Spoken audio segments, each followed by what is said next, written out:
Welcome, one and all, to session 8 of A Time to Harvest, the Call of Cthulhu campaign. We have just finished chapter 2 and are starting chapter 3. And we have a new player joining us. That is Tina, who's going to be playing the part of Millie Pilton. And we will introduce Millie here in just a moment.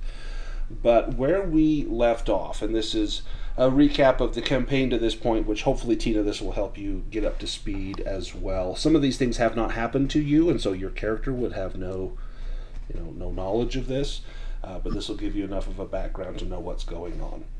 So the year is 1930, and we are a group of college students and a college professor, Professor Jebediah Baldwin, that's played by Henrik. And we have been sent to Vermont from Arkham, Massachusetts, just a neighboring state, not far at all, to undertake a series of surveys. The first was a geologic survey. We'd been sent to check the hills for signs of a rare mineral metal that had been discovered called Pasqualium. And over the 5 days that we were in this town in Vermont, this town being Cobb's Corners, we didn't find any sign of what we could identify as Pasqualium, but we did identify a strange meteorite, as well as several bones and other relics that looked to be Native American, perhaps burial goods. We weren't certain. The other group was responsible for doing an anthropological survey of the locals to get a background on the local folklore, on the stories and tales that were told from this rural population throughout time for an academic work. Our expedition to Vermont, this was not the first time the school had sent anyone there. The year prior, they had sent another expedition, and it had met with disaster. One of the students was found dead, presumably having fallen from a great height, and the rest had gone missing. And there was one student in that group that was supposed to go that broke his arm on the eve of the expedition and stayed home, and that being Robert Blaine. So when it came time for us to go back at the end of the summer, Robert Blaine had gone with us, being familiar with this expedition, but he also seemed to harbor ill feelings, as though we were replacements for his original group of friends. During the expedition, we stayed at a farmhouse called the McLaren Farmhouse that was owned by the town drunk, whose wife had passed away a decade earlier, and he had let everything in his life go to shambles, including the farmhouse. So Miskatonic had rented out, Miskatonic had rented out the farmhouse, and we were staying there. Adjacent to the farmhouse was a sugar maple forest, and right away we began to have strange dreams, and many of them revolved around that sugar maple forest.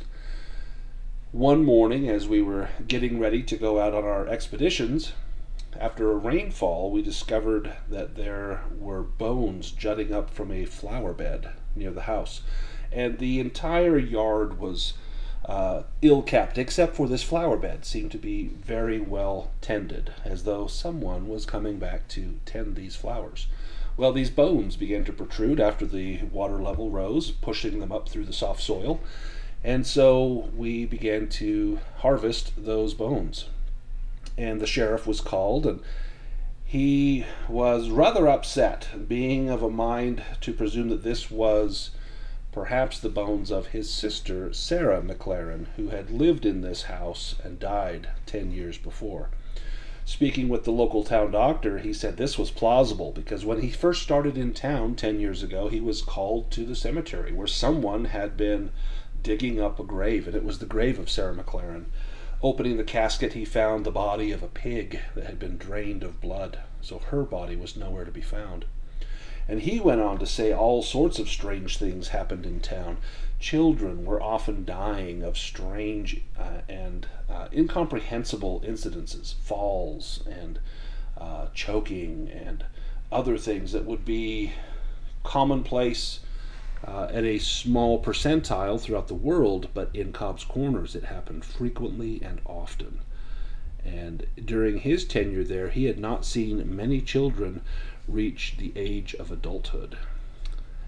Now, Gerold Rawlinson had spoken with one of the local school teachers, and she had given him some terrifying information that the children were very brutal in their play, and she once caught them skinning an animal on the playground at school, and they had drawn pictures of people cavorting and dancing around a bloody scene, and there was a nursery rhyme of sorts written on the back referencing the mother that loves me so.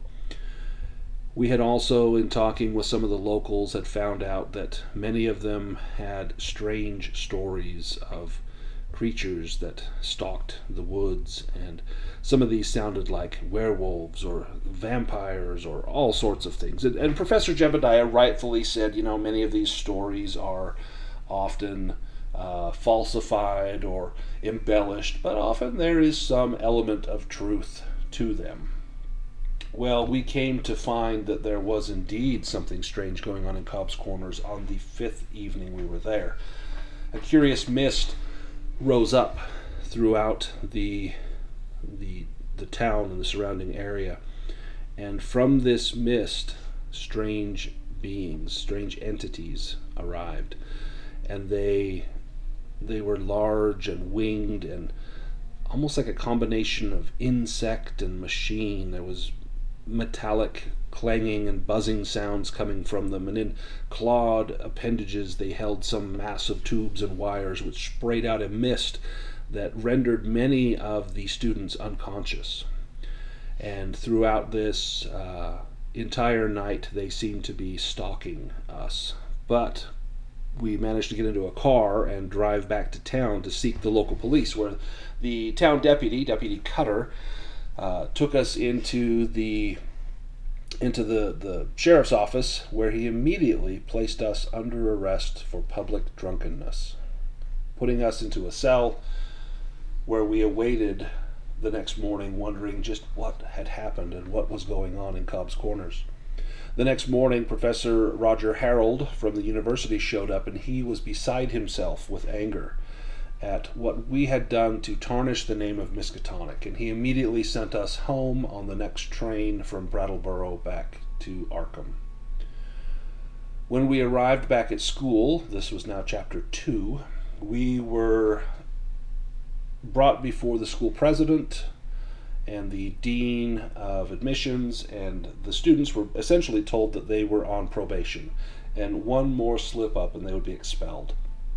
And Professor Baldwin was told that his tenure was in jeopardy and that he received a harsh warning, and again, one more slip up and he would lose his tenure, as well as any sort of recommendation, which could be career suicide for him.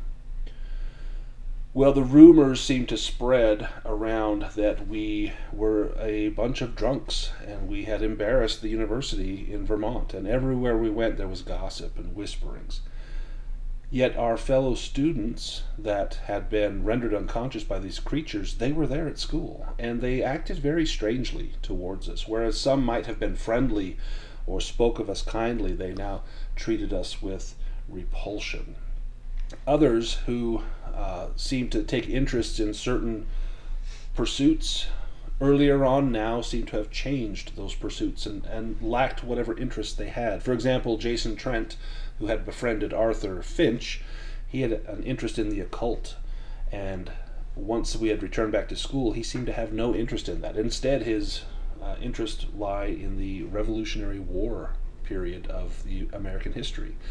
And yet another, Roderick Block, was seen frequently crying and reading old newspapers. And another, that was Clarissa Thurber, she seemed to be very uncomfortable even in her own clothes, tugging away at her clothes and feeling bound in them as though she were unused to wearing those garments. And another, Terence Laszlo, who had somewhat befriended Gerold Rawlinson, having felt that he was aristocratic stock.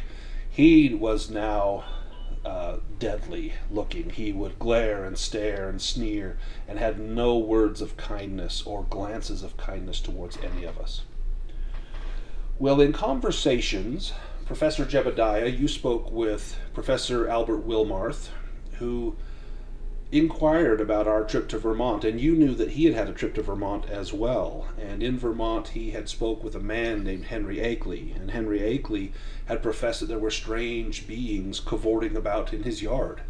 And so Wilmarth went to Vermont a few years ago to find out what was going on, and he had a strange story to tell of beings who came from the stars and who would offer to take humans through those pathways to visit strange dark worlds and the other side of known space. But our bodies could not tolerate it as such, and so they harvested the human brain, placing it into some sort of metal canister and attaching instruments that could be used as sensory inputs, eyes, ears, and a mouth through which they could speak with a strange metallic buzzing sound. Well, Professor Wilmarth fled, thinking this was nothing but the rantings of a madman, yet now we are witness to these things as well, and we begin to wonder, who are these fellow students that we once thought we knew that are now acting strangely?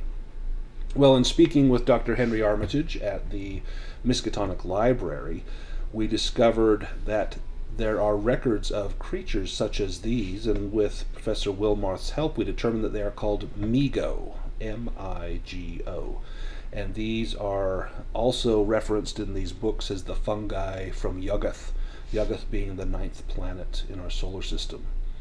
And during this time, Pluto had not yet been discovered, and so this was an unheard of discovery that there would be a 9th planet out there in our solar system. Well, we uncovered a plot by our fellow students who had gone on the expedition with us to blow up the Orne Library, as well as to steal whatever samples of that strange mineral or metal Pasqualium that we had been seeking.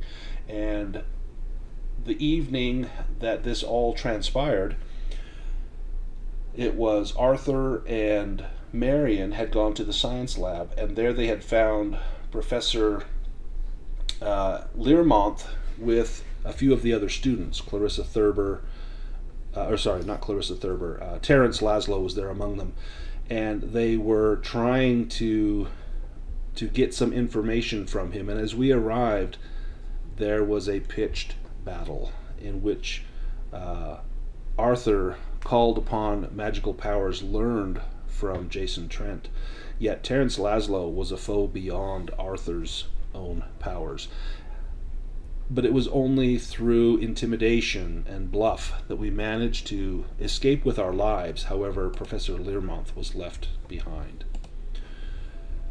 Over in the library side, Jebediah and Gerold lay in wait while some of the other students arrived, including Jason Trent, Clarissa Thurber, and others, with dynamite and kerosene.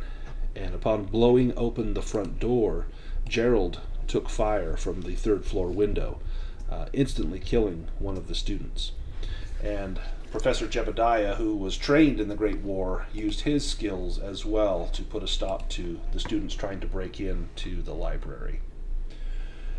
And where we left off, I believe Arthur had come to the library and we had reunited, and Arthur had seen his old friend Jason Trent lying bleeding on the ground. And as Arthur went to fix Jason's glasses, Arthur noticed there was a scar running just under the hairline all around the scalp. It appeared as though the top of Jason Trent's skull had at one point been removed. And that was where we left off.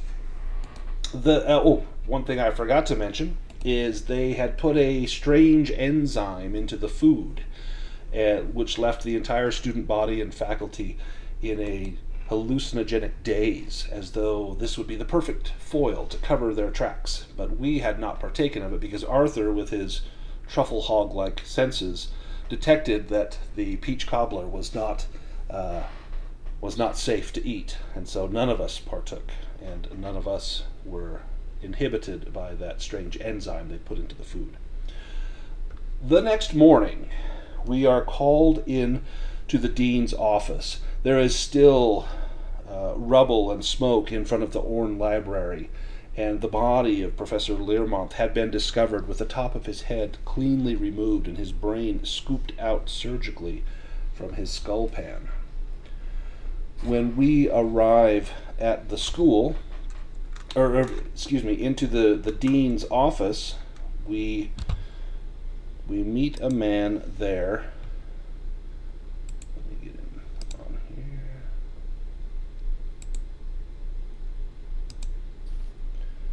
Who introduces himself as Leon Pasquale. And Leon Pasquale says, I am an attorney representing interests in the school.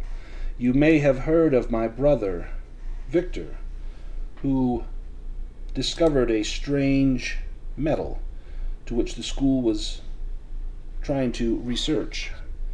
And we would like to thank you for the service that you have provided the school. And looking over at the Dean of Admissions and the school president, they do not look quite so thankful.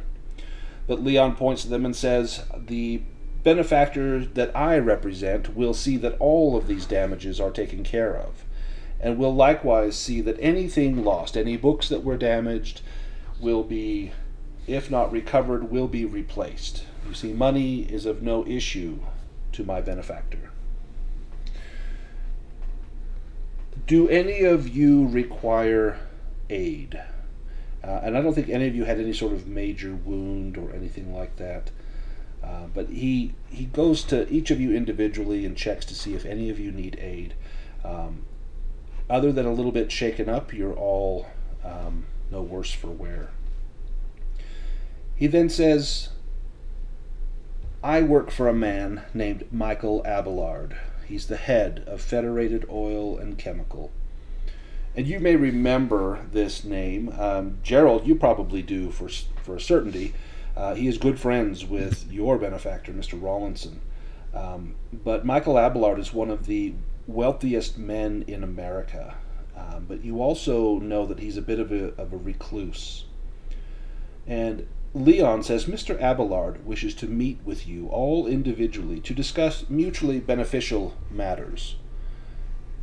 The school president and dean of admissions, they both nod and say, yes, this would be a good time for you all to step aside from your studies and employment while an investigation is underway. And Leon says, your positions are secure, your enrollment and employment will not be hindered by this. Think of this as a sabbatical. Now, I must insist that I will not take no for an answer.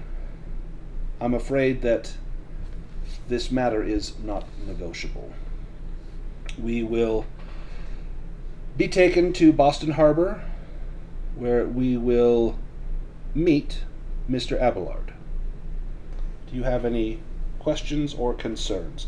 And as he says this, there's a knock on the door, and Professor Armitage, head of the restricted section of the library, shows up, and he has with him Millie Pilton.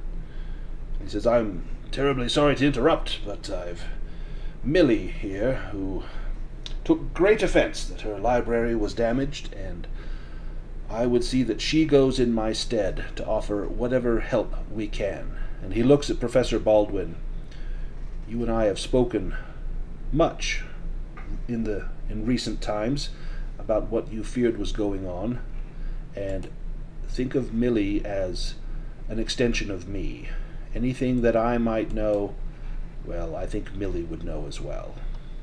And Millie, you are led into the office and invited to take a seat before Mr. Pasquale.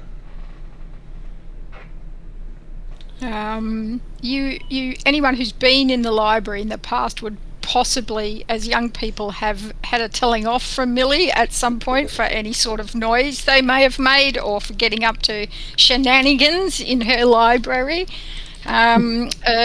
She nods very sternly at you all, and she's got sort of, grey hair, sort of in a bit of a do, an old lady do. She's wearing her cardigan and all that sort of thing. She just genuinely looks like a librarian, but if you look closely into those blue eyes, you can see a steely glint.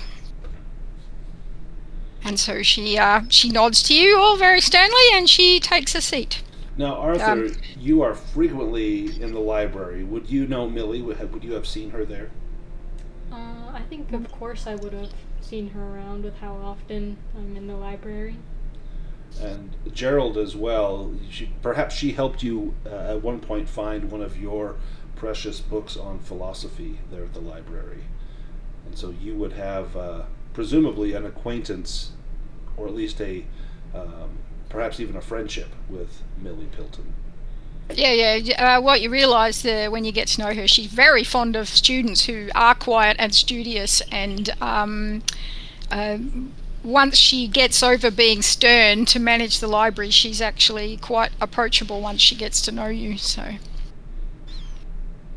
she gives you both a special twinkle. Mm-hmm. Does anyone have any questions for Mr. Pasquale?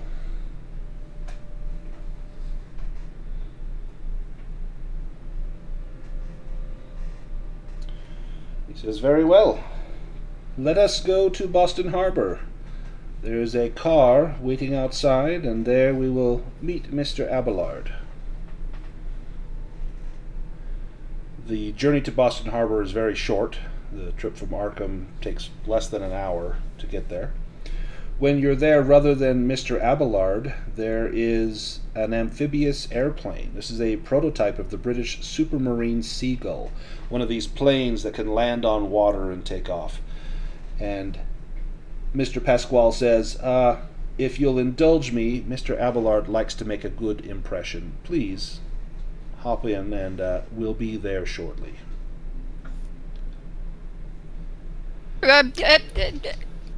Young Arthur, can you just give me a hand up? I need a little hand to get up there. Thank you very much. Oh, sure, Miss Pilton. I'd be happy to help you. Arthur, give me a strength roll. Oh, boy.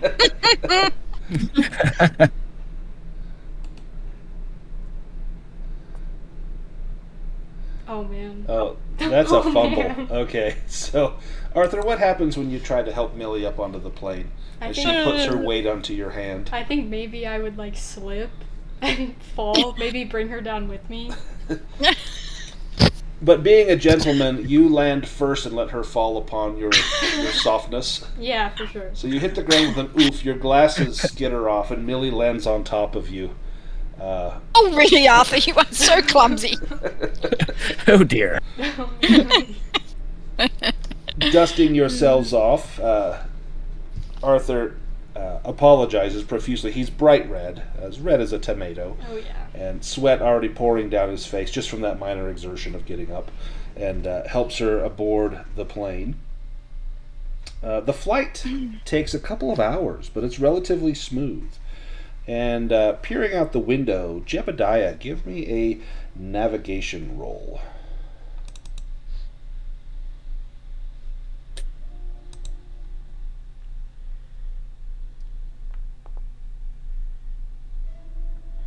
That's close. Do you want to push that or spend luck on that? No. Well, looking out, you can tell that you're heading west, but you're not exactly sure what you're seeing as you look out the window. You're heading over the continental U.S. Gerold, you've likely been in an airplane before as well. Give me a navigation roll.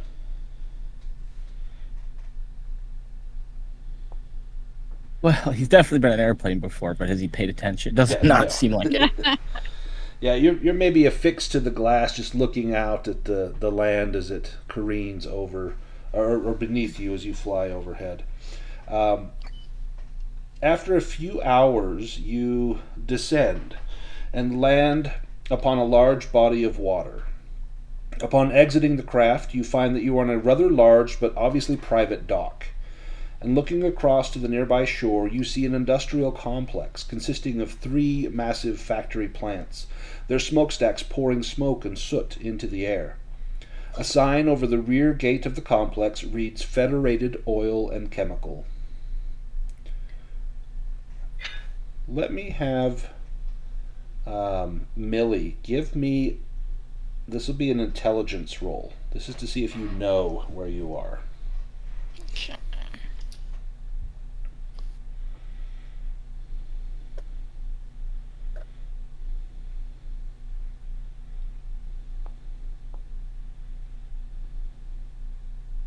Oh yes.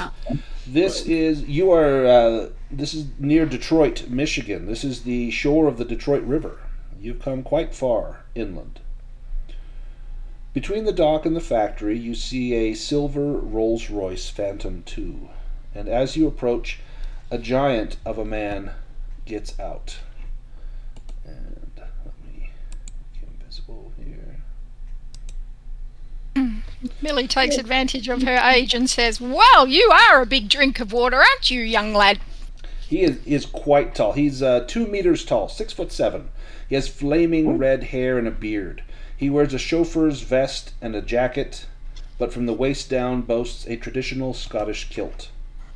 He strides out to meet you, smiles, and says, "I'm afraid I must frisk you for weapons." And he reaches out to pat you down.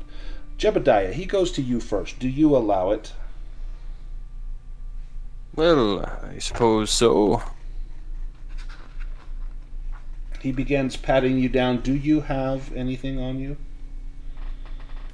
Well, I think I would have my revolver that I normally carry with me everywhere. Where do you have that? It'd likely be in my coat pocket. Oh, well, sir, what's this? And he puts his hand in your pocket and pulls out the pistol. Oh, yes, you needn't worry. It's an old thing from the war. I always carry it with me. Yes, you see, I was an officer. Yes, and it's an old habit to always have it on me, you see. Well, I can't say that I don't blame you. However, I cannot allow it, not around Mr. Abelard. You understand, of course. Well, certainly I trust you'll keep it safe, yes. Oh, yes. And he goes and opens up the trunk and puts it in the trunk. Have you anything else to declare, sir? No, I don't think that I do. Are the rest of you carrying weapons as well? Um, And he looks at Millie and gives you a bit of a wink. I got a capacious handbag, one of those carpet bags that I take out a pearl-handled derringer. Just this little trifle, you know. Little old ladies do need to protect themselves. He says, "Oh, that's a fine one there. Yeah. Let me give you a derringer because that's awesome." 1 second. She does have a pretty good score for handgun, so she's got a lot of things in that handbag. Perfect. You've got your little derringer now, and he says, "Oh, I knew that you'd have something dangerous about you. It's a pity I didn't have to pat you down, though." I was just going to say, would you like to pat me down as well? "Oh, I don't mind if I do." And he actually breathes on his hands to warm them up. That gives you a little laugh and just gently pats down your shoulders and down your side and says, "Begging your pardon." And he goes up and down the inside and outside of your legs. She giggles girlishly. Well, I suppose that's the only weapon that you've got on your person that might pose any danger to anyone except for myself. Why, you've more weapons than that, I'm sure. I have my brain, young man. That's what I be saying. Now, I've got to keep my eye on you. Now, what about you? And he looks over at Arthur. Are you hiding anything, sir? Oh, no, of course not, sir. Well, I should just check you just to be safe. And he pats you down. Do you have your small knife with you? Oh, And you also have that electric gun that you took. I definitely don't have the electric gun on me. Okay. I'll say I don't have my knife on me either. Okay. He pats you down quickly, and then he goes to Gerold. "And you, sir, I know you, although you don't know me, but Mr. Abelard and your benefactor, well, they're good friends. Now, I'm not to be finding naught on you, am I?" Well, and I was just going to say, my benefactor has spoken many kind words. I do know his security's top-notch. Of course, I wouldn't bring a weapon with me if I had one. Excellent. Well, just forgive the gentleman's handshake, and he just pats your jacket and your trouser pants. And then he turns to Marian. Miss, if you'll forgive me, have you anything to declare? Well, Marian has a rifle still in her inventory. Yeah, so does Gerold, but I don't think we've carried that with us. Yeah, you probably didn't take it on the plane. Okay. So. Yes, probably not. Do you have your knife with you? I feel like she would have the knife. Do you produce it or let him find it? She'll produce it. You pull the knife out and he says, I'm glad I didn't poke myself on that. Let's just give you a quick once-over, miss. Please put your arms out to the side and hold your breath. And he runs his rough hands over you, quickly but efficiently and gently. Well, you're all set to sit in the car if you don't mind, and he opens up the door to let you in. Inside the car are two people, and there's room for several more. The first person you see is a very attractive young woman with neatly bobbed short hair. And get her right there. She has a stunning figure. She's dressed in an expensive business dress. And on the seat sitting across from her sits an imposing figure who can be none other than Michael Abelard. He's a large man with thinning gray hair and hazel eyes. He wears a suit so expensive that if sold, it could feed a large family for months. And clamped between his teeth is a fat Cuban cigar. Ah, yes. Marian, Milton, Arthur, Jebediah, Gerold. It's a pleasure to meet you. I must welcome you to my Detroit plant. I have a story to tell, if you'll indulge me. And he pauses for a few seconds. And I don't suppose you could put that cigar out, could you? This is a very small space to be smoking a cigar in. Oh, yeah, yes, of course. Peter, be a dear. Puff on this once a minute to keep it lit for me. And he passes it over to the Scotsman. Aye, sir. And he puts this wet cigar in his mouth and closes the door, puffing away as the rain slowly begins to fall. And rain drums softly against the roof of the great car. The smell of rich leather and the faint whiff of cigar smoke fills the air. The interior hums with the quiet rhythm of the engine. Michael Abelard, sitting across from you, his blanket-draped legs hidden by a small table built into the carriage. His pale hands rest on its polished surface, fingers tapping once before he begins to speak. Thank you for agreeing to meet with me. I prefer to avoid the press of the city and the gossip of my boardroom. You'll forgive the setting. I find the motion of the car soothing.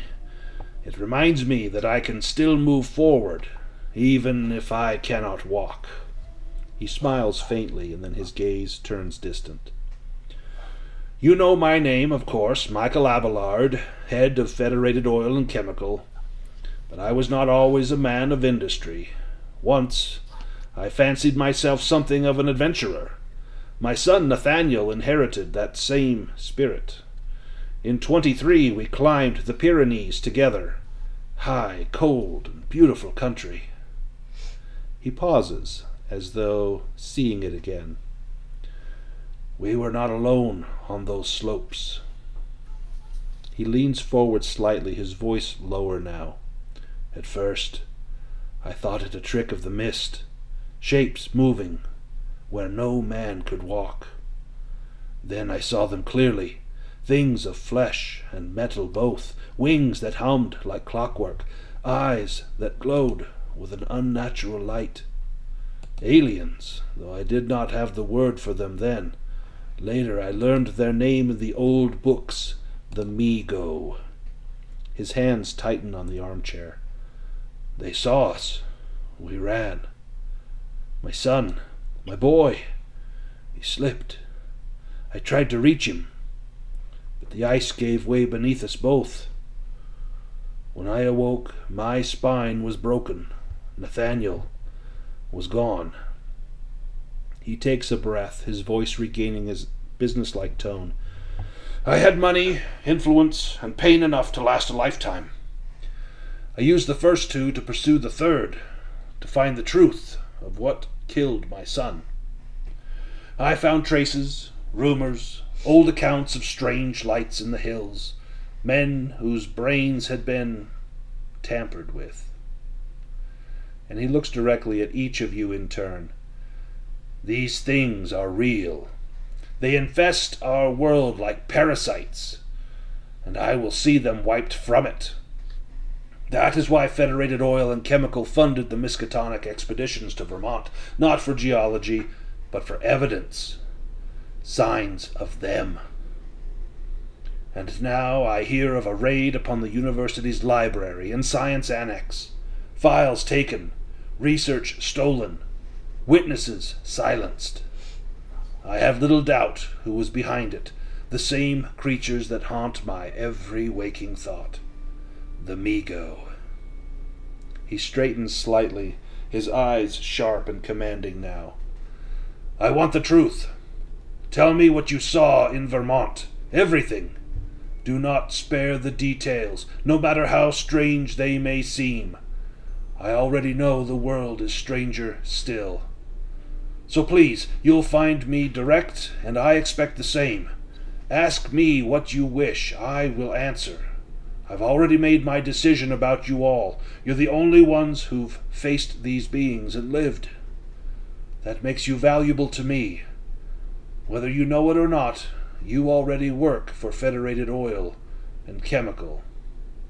So, tell me, what happened out there? And he looks to Jebediah. Well, sir, first I believe I should clear something up. We are not the only ones who have lived through this encounter with these beings. No, I've, in fact, a fellow professor at the university who I've spoken with, and I was able to get a great deal of information from, has also encountered these beings. But enough about that. You mean Wilmarth, correct? Yes, Wilmarth, yes, of course. Wilmarth is on our payroll. Well, I should get to the point. Yes, you see, from what I experienced, was not much. I know some of the others encountered more than I did, though. It was during the night of our... I was out on the geological expedition, and I believe Marian and Gerold were with me there, and the creatures in question, they descended upon us while we were making camp, and took several of the students with these sort of rays is the best word I can think to describe it. Knocked them unconscious. Yes, it did. I was sad to say I was struck blind with the experience, and if not for the help of my student Gerold here, I would likely not have made it out, but we were able to make it back to the road and escape relatively unscathed.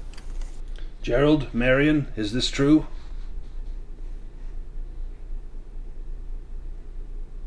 Absolutely.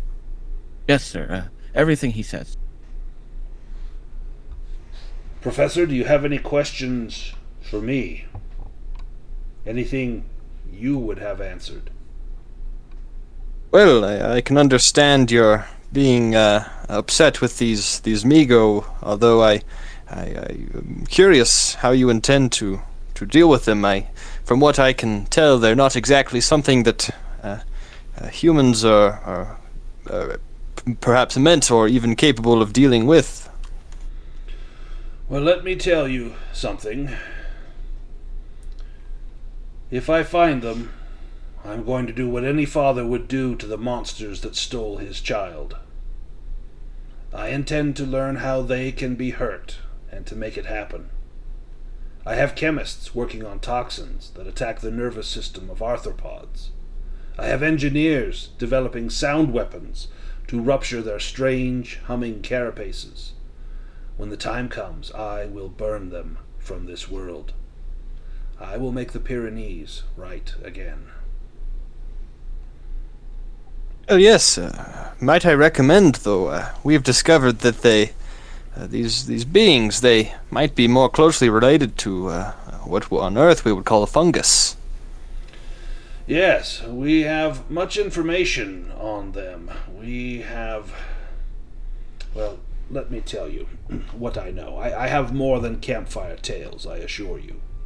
I have reports from my men, photographs of strange tracks in the snow that led nowhere, fragments of metal unlike any alloy known to science. My researchers recovered them from an abandoned mine in the Vermont mountains. They hum faintly when brought near electrical current, as though alive. And there are the testimonials, men who claim to have been taken, their memories surgically rearranged. Madmen, some call them. I call them witnesses. Proof enough for me, proof enough to hunt. He turns and looks at Gerold. Son, I know your benefactor. I know the caliber of man that you are.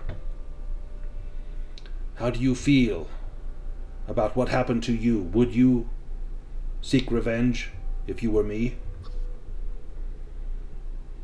Well, sir, I do know some about you from my benefactor. Yes, I know more about these Migo themselves. I think Gerold would slowly take that handout out of his pocket, the school teacher's work, and he would hand it to him and say, I've pored over this alone. I am sure it's nothing you don't know about. I know your resources, but, well, these things, they're whatever it is, a cult, a madness, it's sick. I think any good person would want to destroy it.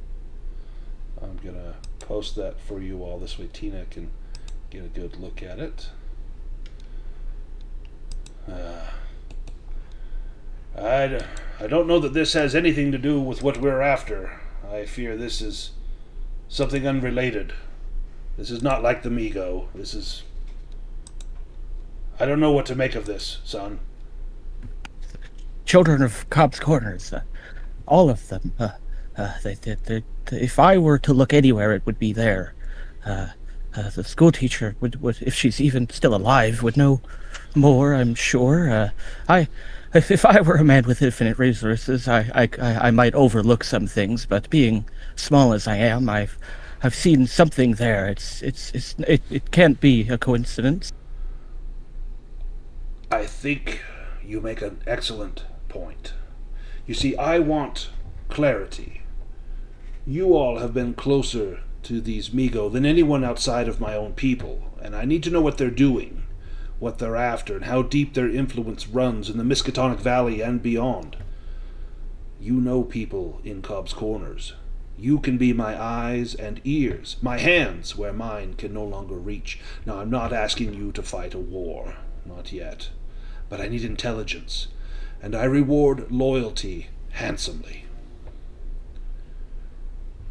I have a plan, a cunning plan. I would like you to return to Cobb's Corners. I would like you to go back, but this time you will not be alone. You'll go with 4 Federated oil and chemical personnel.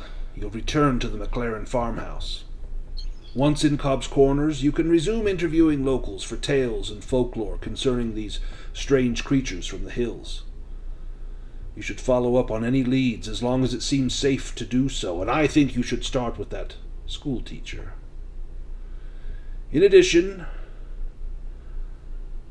one of our party that you've yet to meet, named Sam, he aims to lead short excursions into the hills looking for signs of these aliens.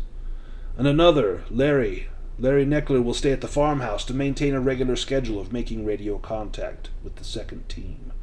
These transmissions will take place once in the morning, late afternoon, and evening, serving to pass on information. At night, everyone will regroup at the farmhouse to compare findings and review any evidence found. For your protection, the first day will be spent setting up alarms and traps all around the farmhouse, and someone will remain awake at all times. Sam and Larry have agreed to do this, but you're welcome to spell them off as you see fit. This is what I ask. I ask for help in putting an end to these things. You must understand. They know you. They will not stop until you meet the same fate as my son Nathaniel. You see, these aliens, they are miners of a sort, prospectors from another world. They seek elements not yet named by our chemists, rare isotopes buried deep within our hills. But they are not content with minerals alone. They harvest minds, human brains, egg-sized and stored in containers, used for study or labor in places where no body could survive. Perhaps my son's mind still lives somewhere beyond the stars. I try not to think of that possibility for long. He turns and looks at Millie. She pats his hand. There. Thank you, love. I understand that you have not met with these foul things. No, but I have read of them. Would you be of a courage to help? This is not your place, but you have been highly recommended. They attacked my library. Indeed. So I mean, and if you think that's where they will stop, oh, you're far too mistaken. Now, I have to tell you that you are in danger. Anyone who crosses paths with the Mi-Go is marked. They are curious things, scientists in their own way. They don't kill unless they must. They study. That makes them infinitely more dangerous. But you have an advantage now. Me, and he taps his chest. They will not find it so easy to erase you when Federated Oil and Chemical stands behind your names. He looks at Marian. And you, young lady, I understand that you came face to face with some of their servants. I did. Please, tell me, could you tell that they were not who they seemed to be? Not solely by looking at them, but But by study, correct? yes. By studying them, yes. See, I know a great deal about them, more than any man should, and less than I need to. I know that they come from beyond our solar system, that they move between worlds using means that we cannot yet fathom, that they can remove a man's brain and keep it alive and thinking in a metal canister, and I know their buzzing speech. I still hear it when I sleep. But it is by observation that we will find them. I fear that some of the townsfolk in Cobb's Corners may already be servants of these foul creatures. And I would leave it to you, who have been there, to assay your own experiences against what you discover upon your return. I know this invites paranoia, but these are perilous times. Do you have any questions for me?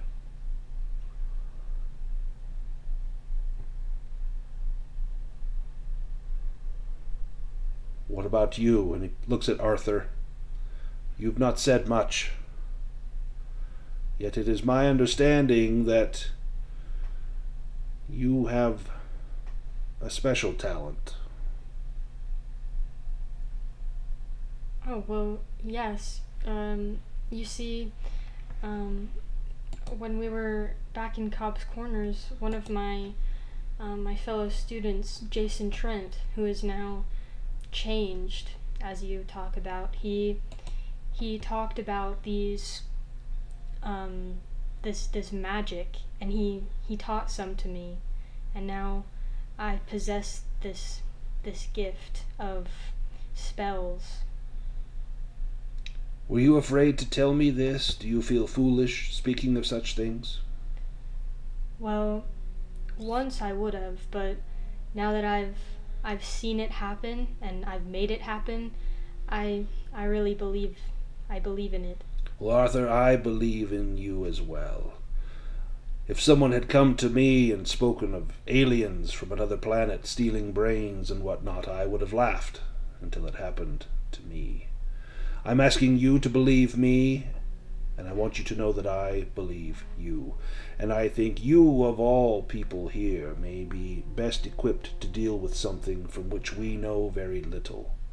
What we know is only what we have discovered and what we have yet to discover. And perhaps you may be what puts the balance in our favor. But do you have the courage, is my question. Well, I'll certainly do my best, sir. I have resources, contacts, and laboratories far from prying eyes. But you all have experience, instincts, and he points at Arthur, courage. Together we can find where they hide and what they intend next.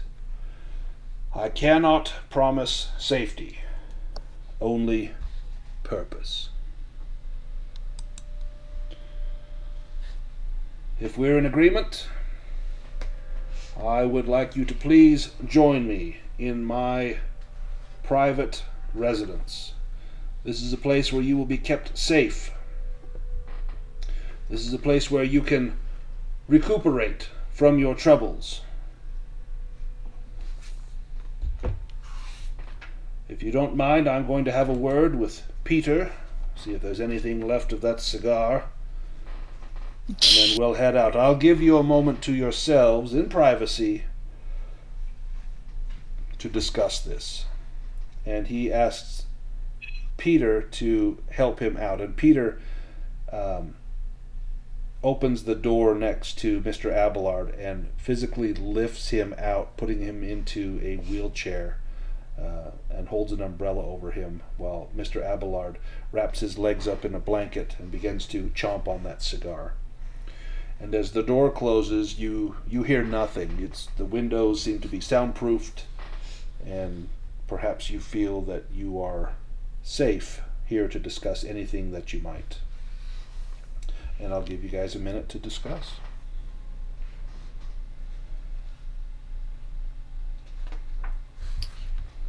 Well, we don't seem to have much of a choice, do we? Well, no good choice, but, well, it may be better option than any I could have gotten. I'm pretty eager.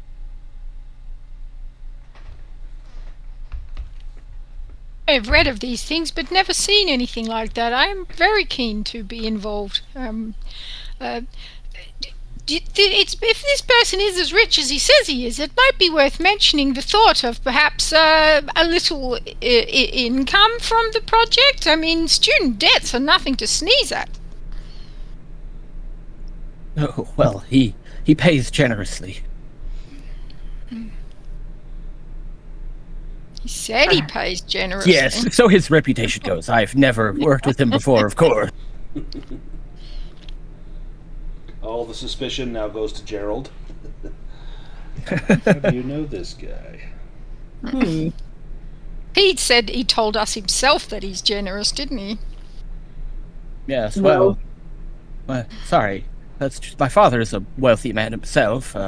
He knows him well. They're good friends. He's a well-known businessman. My father doesn't work with riffraff, and frankly, this guy's much wealthier than my father. Well, that's good to know. A librarian's wage is not very high, and I would assume that a professor's wage is not very high either.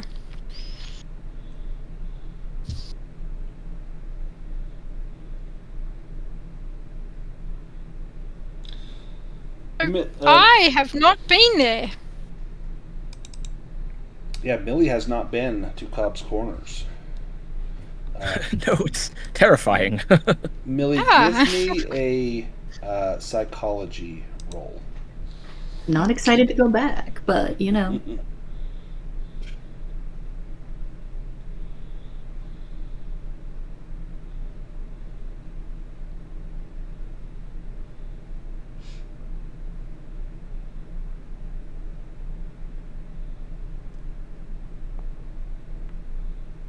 Ooh. Now you can push that. That's not a fumble.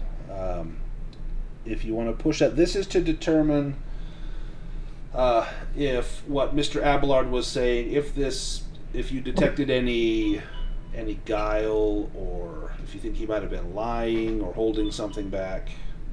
You're a very astute person.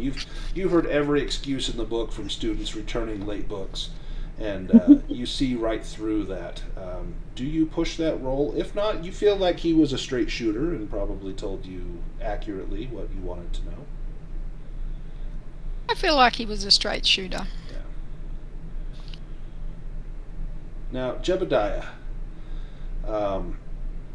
you have seen war in your life, and you suspect that some of these younger students have no concept of what that might be outside of that little taste you had last night outside the library.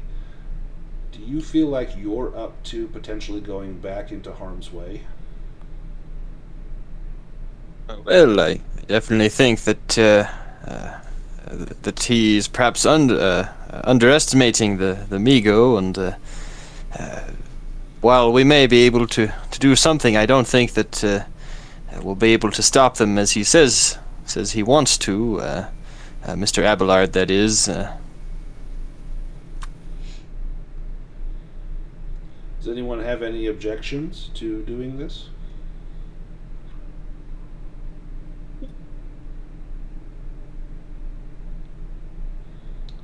Well, it's only an intellectual exercise for me at this point, but I look around at the faces of the others. I mean, Marian isn't like, woohoo, let's go, but she will do it. Does the thought of doing this outweigh the thought of perhaps being pursued for the rest of your life by these beings? Do you want to take the advantage or take the offensive against them? I think. Sorry, go ahead. Oh, I was just gonna say, yeah, for Marian, I think so. Millie probably raps on the glass that your conversations are at an end, and Mr. Abelard signals for Peter to open the door. Well, do we have an agreement, young lady? And he looks at Millie. Yeah. Yes, I believe we do. Although I see from the faces of my colleagues here that this will not be an easy task. So. Well, I never said that it would be easy.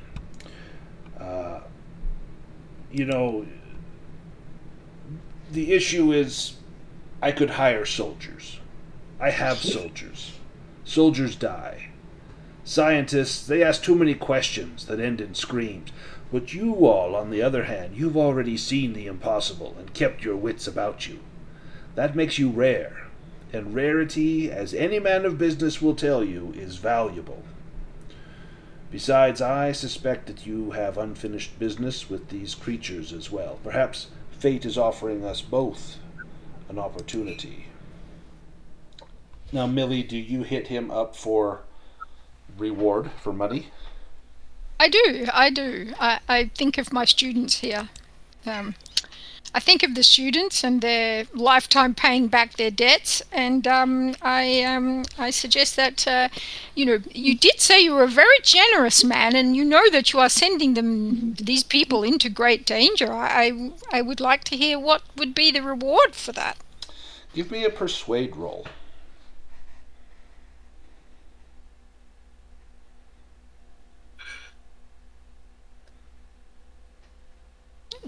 Nice.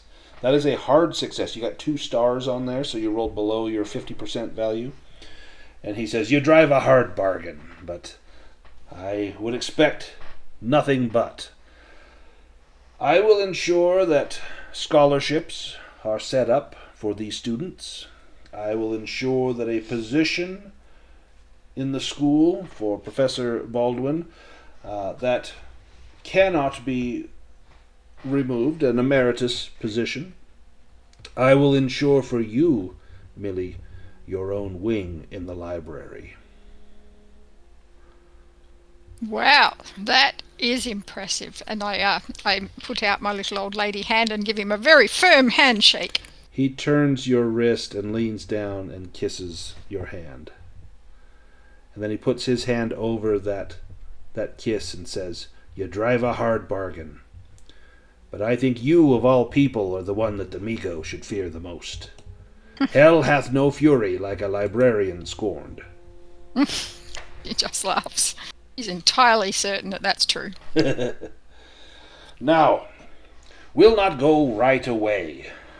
No, let us go to my home. You'll be my guests for a few weeks. During this time, you'll have your own private residence. Spend this time wisely, researching, see what I have, what I've found. Perhaps you can shed light on gaps in my knowledge, and vice versa. I would also like to see you spend time with Peter here. He runs a very fine shooting range, and I would insist that you are all at least adequately prepared to handle a weapon, should worse come to worse. Now, I'm not asking you to go in guns blazing. I have a team for that. But I would not have you be defenseless.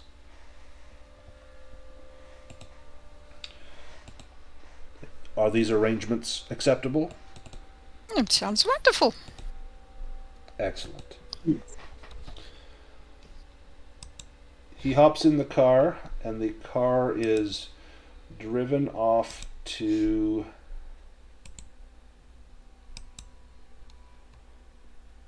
Federated Oil and Chemicals. This map's kind of terrible to play on, so I'll just show you that it's a very large building. There are 6 floors.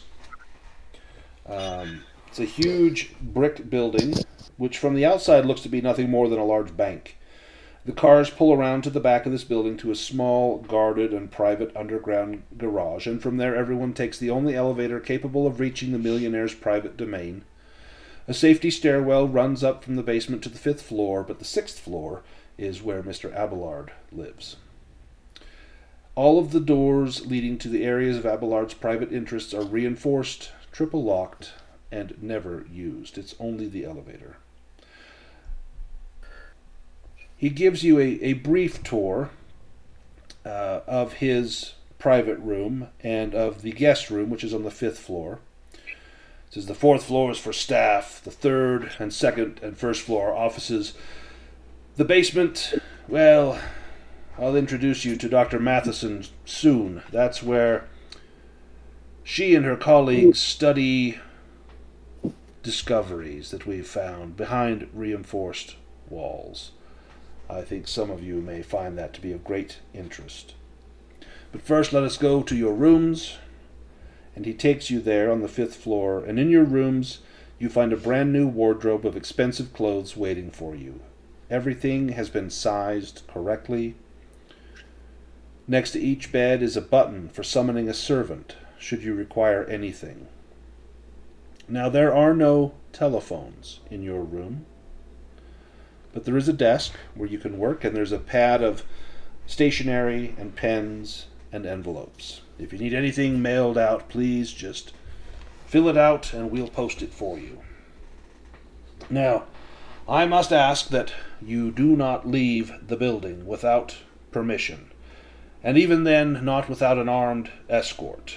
This slight inconvenience is necessary because in the past I suspect I've been under surveillance by agents of the enemy. Now, I know this might feel like you're being put into a prison, but I assure you it is a gilded one. You'll find every comfort here that you need.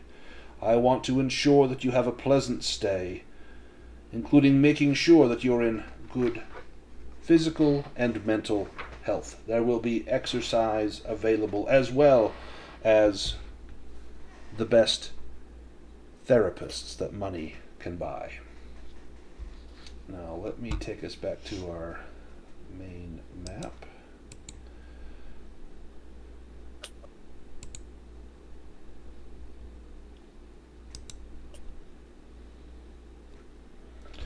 So we've got a couple weeks here, and we can do some recuperation. So as far as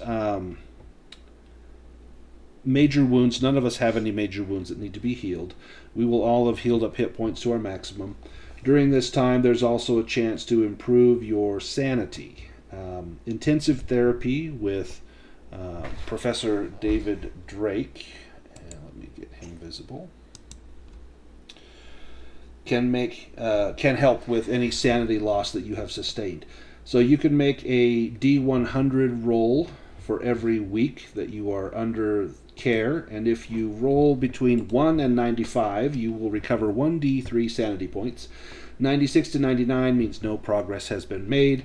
If you roll double aught, then there's been a setback and you will lose some sanity. So anyone that wants to undergo therapy, you're welcome to do so. Just roll a D100. Sure.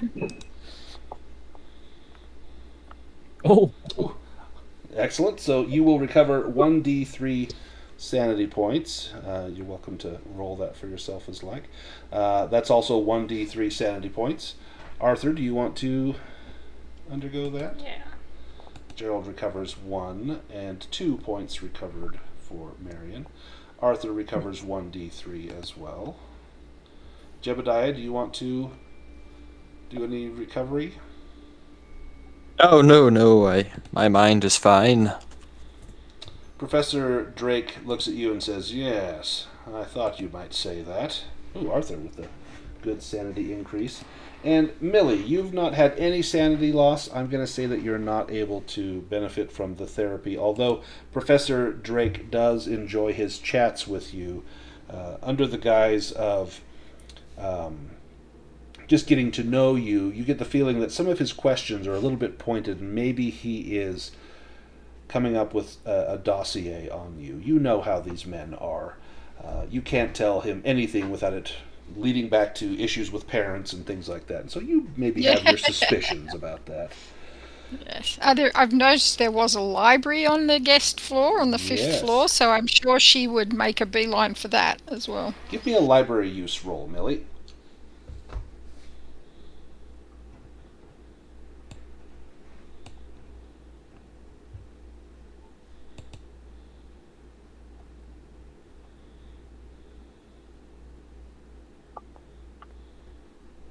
Nasty. Do you want to spend luck or push that? One thing that you find is these are not arranged in the Dewey Decimal System, and that's probably enough to cause your blood pressure to spike when you see that there is no systematic arrangement of these books, not in any way that you're used to. I might push it. I think it's important for her to get as much information as she can. Nice. nice. So it takes Excellent. you some time, but you actually decrypt the organizational system for this library. With an extreme success, do you want to reorganize it in a way that's more... I'd fitting to totally you? make it better, yes. Do you let them know that you've reorganized the entire library? Absolutely. Nice. And you show some of the folks on staff, including Dr. Sarah Matherson. She's one of the head scientists. She comes in looking for a book, and she's like, "Where's my book on vertebrate morphology? Who took this?" And she looks around and sees you there. Now, there's no efficiency to be found in a system that's not set up in the Dewey Decimal System. Look, I can help you find things immediately. You merely come over to this card system. You flip through the cards, and Dr. Matherson stops and looks at you. "Did you do this? I did. Did you organize every book in this library?" I did. She puts her hand on your shoulder. "You're a great asset to Federated Oil and Chemical. We have not been allowed to do anything to this library, but clearly, with the permission that you've gotten from Mr. Abelard, this is going to be a wonder for research." I didn't get permission from Mr. Abelard. It just made perfect sense. Ooh, give me a charm roll.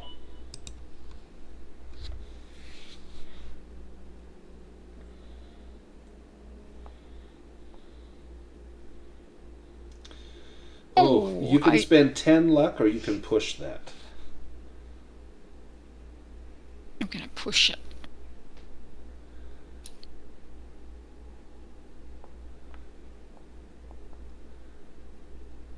She says, "You didn't get permission, but, well, it does make sense. I'll tell you I what. will speak to him. Well, I'm not going to say anything about this, and if you want to, you can, but he doesn't come in here very often. I don't think he'll notice, not for quite some time." I will speak to him. Very well, and she looks at the card catalog you've prepared. It is such a nice thing. And she looks at you and smiles and says, "Can you help me find my book on vertebrate morphology?" And you just Yes, flip I through the go straight. files into biology and show her right where it is in the stacks, and you see a tear in her eye as she finds her book. The gun range by Peter Murdoch is available for anyone that wants to undergo firearm skill. He will help anyone with pistols or rifles or shotguns. If anyone wants to do that, you can roll a percentile again, a D100, and if you get a 95 or lower, then you'll get an improvement mark on that skill on your character sheet. Yeah, well, we're going back to Cobb's Corners.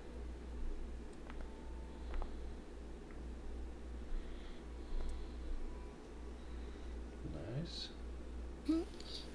And Arthur, were you going to do an improvement roll? And Millie, were you going to try to improve your Yes, already I was. fantastic handgun score?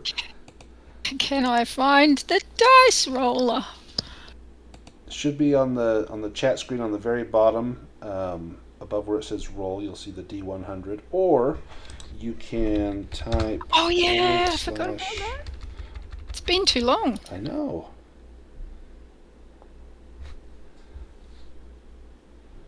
Perfect. So everyone, so to put an improvement mark on your character sheet, if you open up your sheet and go to your skills, after your numbers and before the little red eye is a circle, and I think if you double click, it will toggle that for improvement. So you can do handgun and rifle shotgun. Wait, we could do one or the other or both. You can do both. Oh. And then what we're going to do is we're going to do a quick development phase on that. So for Tina, to do the development phase, if you open up your character sheet, there should now be a small blue ribbon towards the top that has gears on it. Mm-hmm. You can click on those gears, and then it'll say development phase. You can click on that button, and it will automatically roll for your improvements. Oh, well, none of those. Oh, sorry. Let me check your firearm skills here. I'll have you re-roll those. Okay, go ahead and do that again for me, Tina.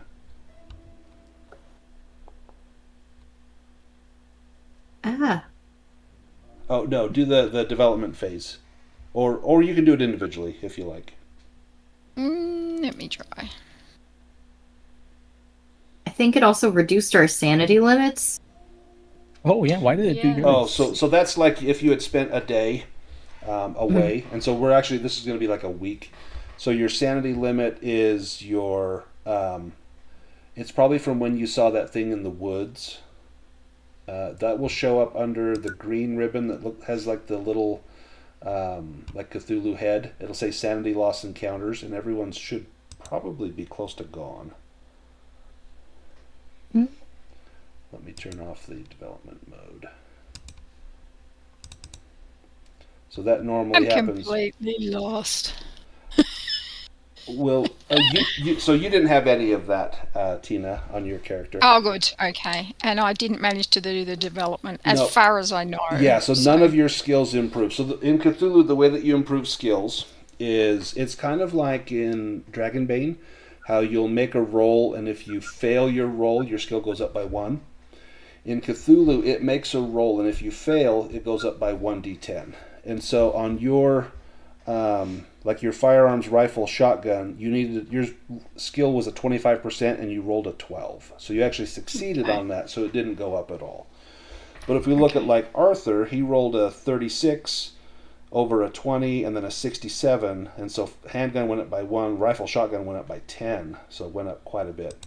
So that's the first week spent in the shooting range. We're going to do another week here, or at least have a possibility of another week here in a moment. But before we do, during the week you meet a few other people. You meet Sam and Larry. So Sam, he is a battle-scarred veteran of the Great War. He's in charge of security, and he comes around and ensures that your rooms are secure, and he's the one that checks all the locks. Larry is the expert mechanic and electrician, and he maintains the electrical systems in the buildings, the lights and locks and things like that. Now, after a week, you're called to a meeting in the conference room where you are introduced to, even though you've probably met already, Professor Drake, Dr. Matherson, Sam, and Larry. And this is a round-robin discussion of how the mission is going to go forward. And it's kind of as he explained in the car. He wants you to go back to Cobb's Corners to resume your investigations about strange creatures from the hills. And at the same time, this second team, consisting of those 4 individuals, will be there running security. And there'll be transmissions being sent back and forth morning, late afternoon, and evening. At night, everyone goes back to the farmhouse to compare findings and review any evidence. And if evidence is found, then steps can be taken. Now, you're all given a list of, let's see, let me get the handout here. A list of items that are available.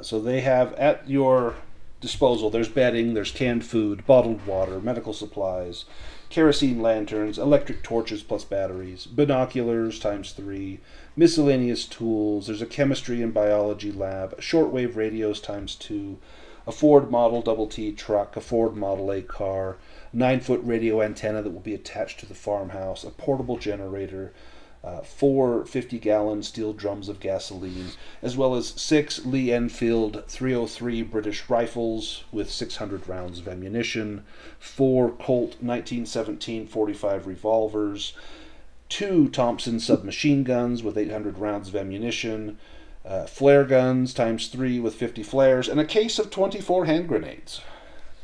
And for Jebediah, when you see this armory on here, this is a war footing. These are things that you would expect a strike force or a squad to have, but for the younger, for Marian, Arthur, and Gerold, what's your reaction when you see how heavily armed this group from Federated Oil and Chemical is going to be that goes back with you to Cobb's Corners?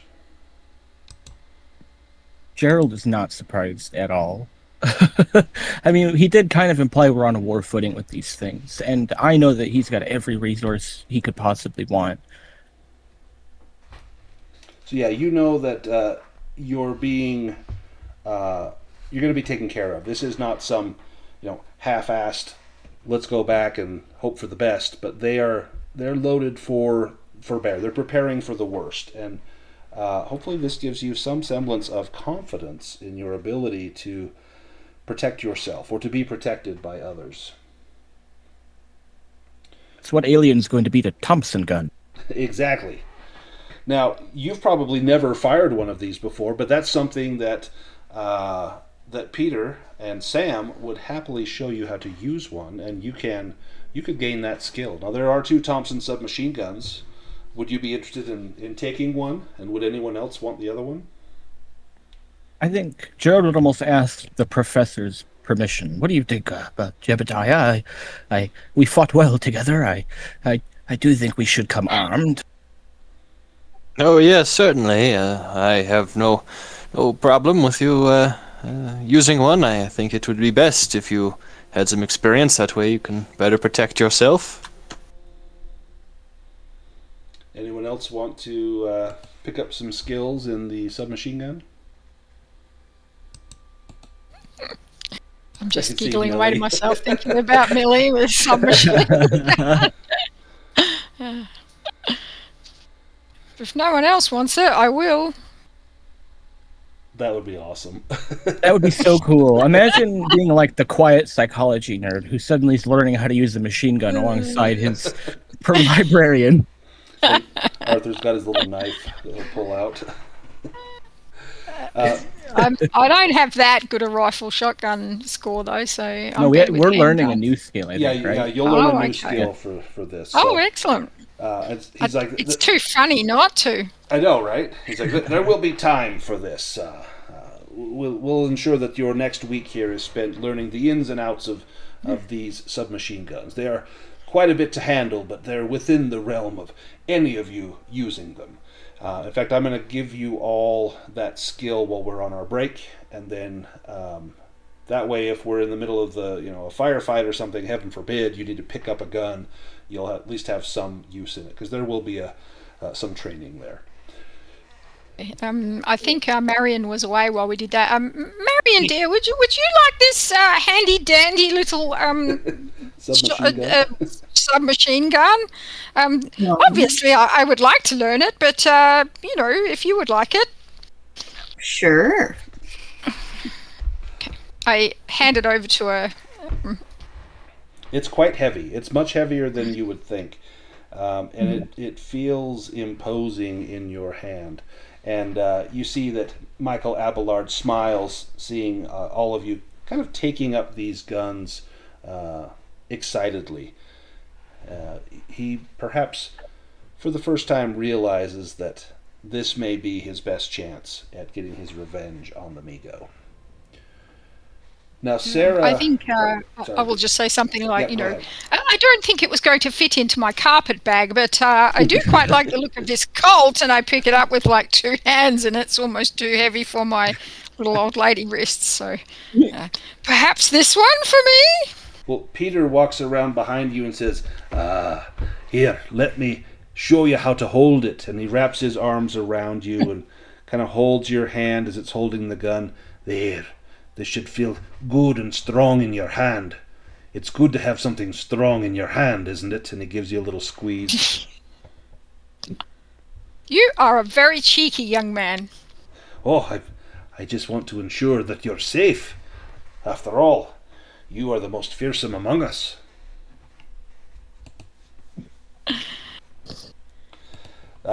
Sarah Matherson clears her throat. Peter, if you're done, please keep your hands off of Miss Pilton. She has done more already for us here than you ever have. Now, Excuse me, I will speak for myself. I quite like that lesson. perhaps you need a private lesson. No, I don't think so. Well, Sarah says, I am the lead scientist here. I would be happy to answer any questions that you might have about these aliens to the best of my knowledge, and I can give you whatever information that we have. We know that these aliens are not native to Earth. They possibly come from somewhere referred to as Yuggoth. And physically they appear to be a strange fusion of flesh and fungus, able to change their skin color at will. Some have wings and are able to fly, and they communicate by producing a buzzing, insect-like voice. These aliens are looking for something on Earth, perhaps minerals or metals, as they are mostly glimpsed in remote mountainous areas. They are interested in human brains, as corpses have been found with their brains completely and surgically removed. Some form of brain transplantation technology appears to be in evidence. They have some form of mind control and seem able to recruit humans to do their bidding. They utilize tools and strange, deadly weaponry. Have you found this to be the case in your dealings with them?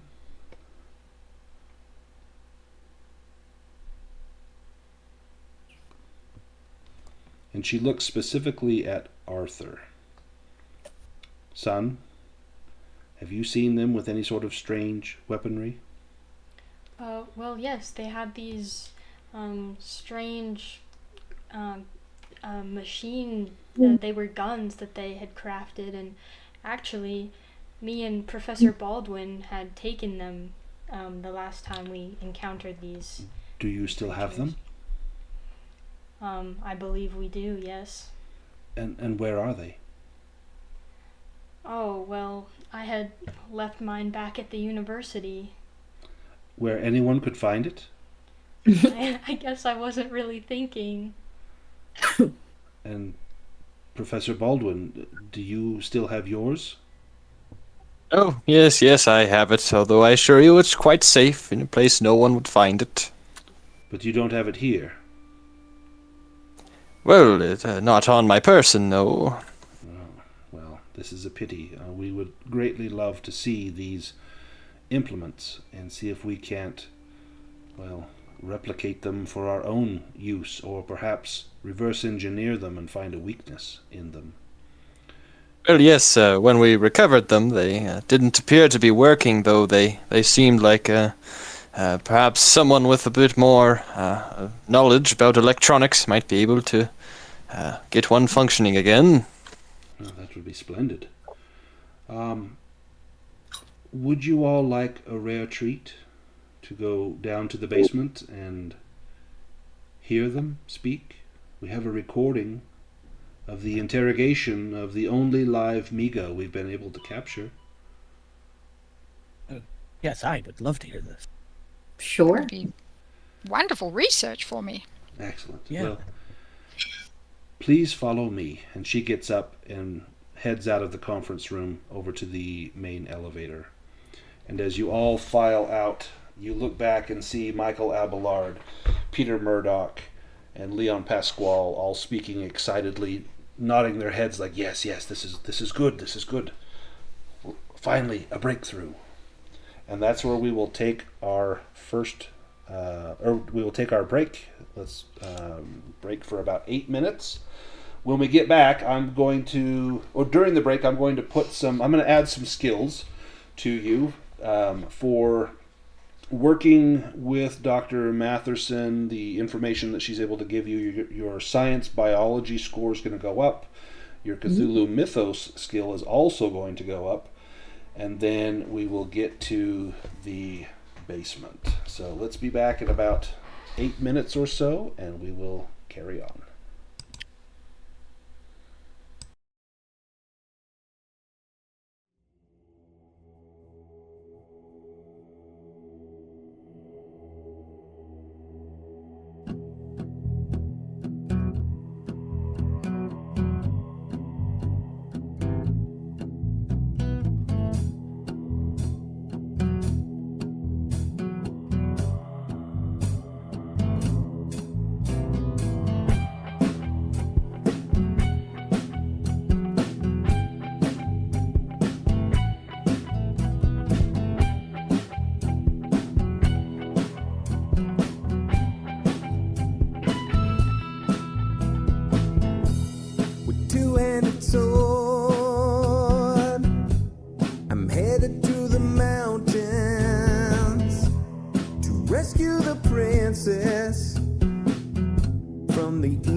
Fate is unspoken.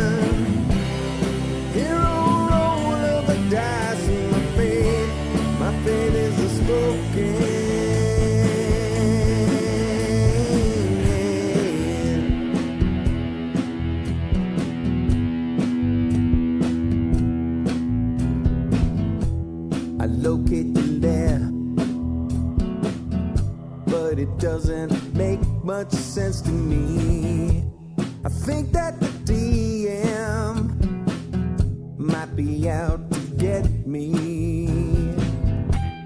A hero in armor and truth, bards tell my legacy.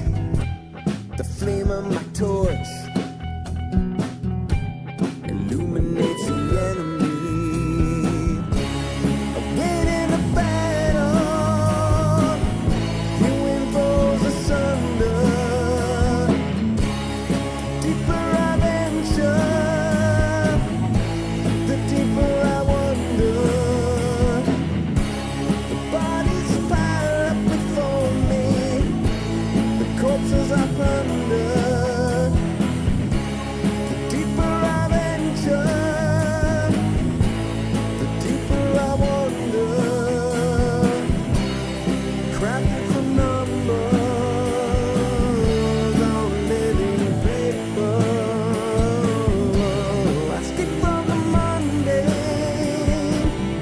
to a needle caper. And while in real life, my fate is unspoken. Hero roll of the dice in my fate is unspoken. No.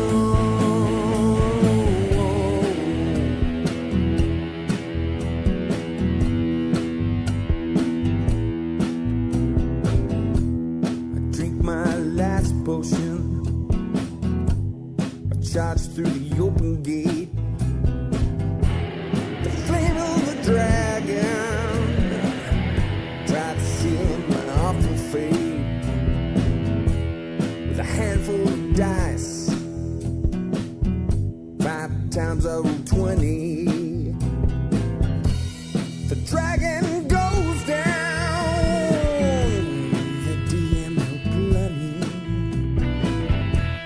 I leave with the princess, a satchel chock full of gold.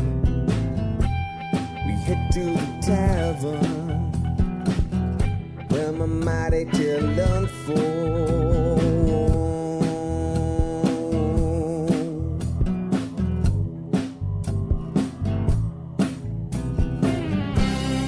Crafted from numbers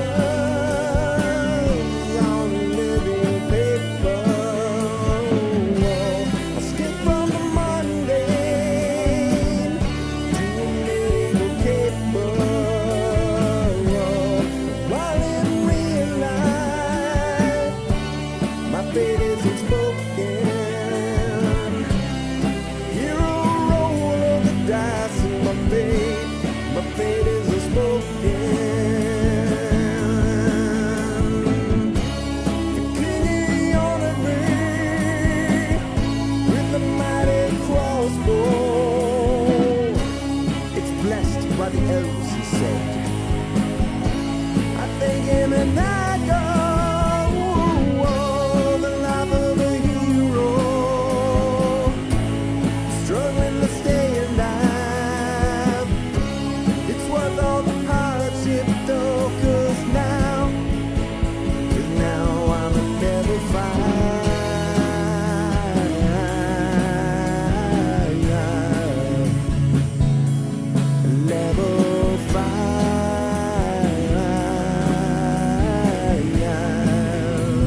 All right, I am back whenever everybody else is. I'm here. Hello. Hello. Yep. Hello. Hello. Do we have Henrik with us?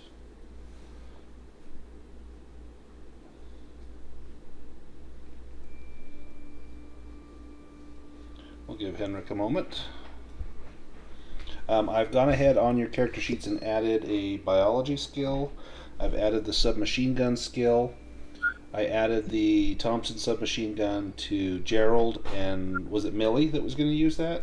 No, Marian's. Oh, Marian. Okay, that's right. Then I put the 45 on Millie. That's right. Yeah. That fits in her carpet bag.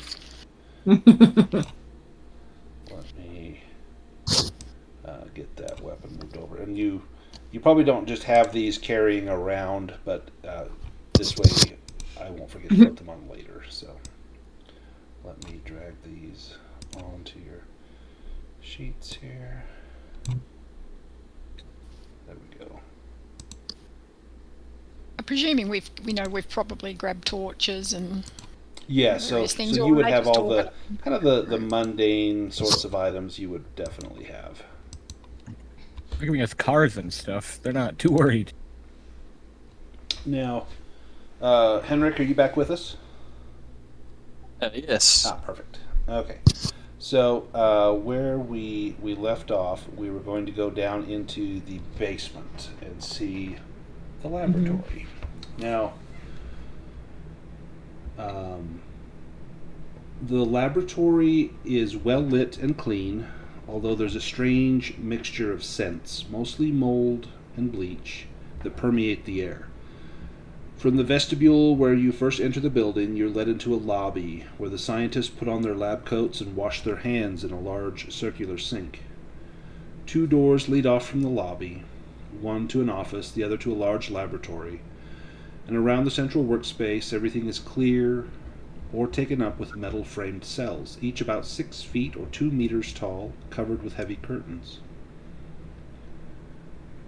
There is a section of stone here, and Marian, give me an intelligence roll. Yeah.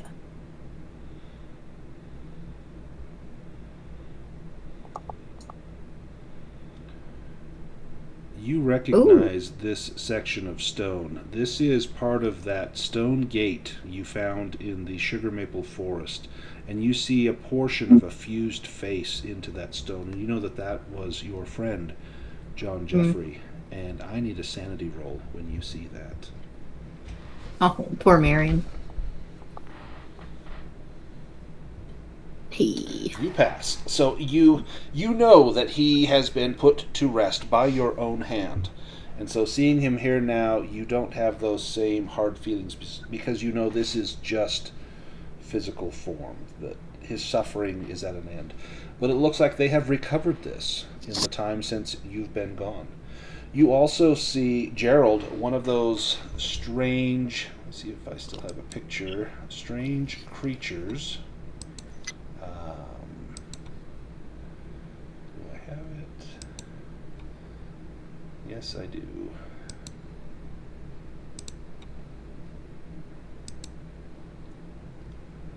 One of these strange creatures that you encountered in the sugar maple forest, that some of you had seen walk upright, wielding tools. And Gerold, when you see that, given your fears that you have of cats, go ahead and give me a sanity roll as well, as you recall that time when you were all surrounded by them.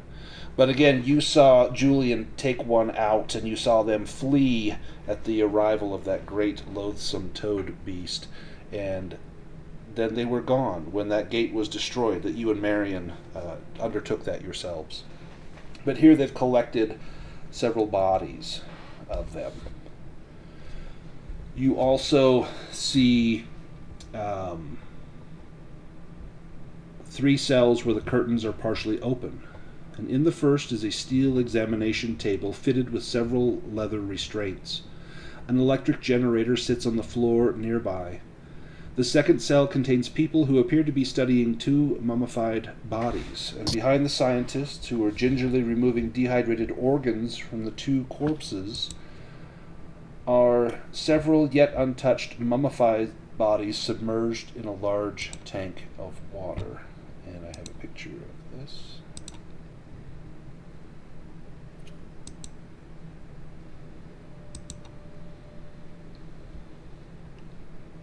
No?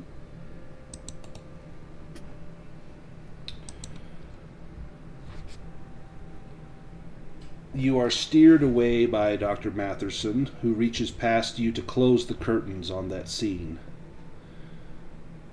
She then says that the third cell, as you walk by, contains several items found with those mummified remains: hunting spears, obsidian knives, rough-hewn gold jewelry, and a strange greenish-black tablet. And a team of the country's best cryptographers are beginning to analyze the unknown language written on the stone.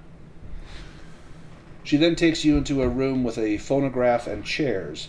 She explains that you're about to hear a recording of an interview that she conducted on an alien on November 18, 1926.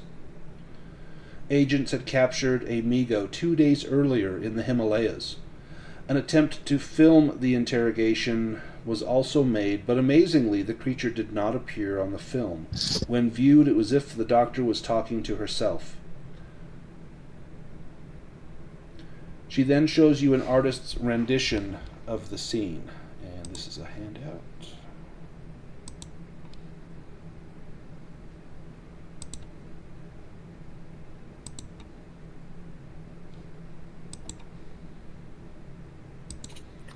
As the photograph would not work, this was the best that they could do. And I'll put this in the handouts.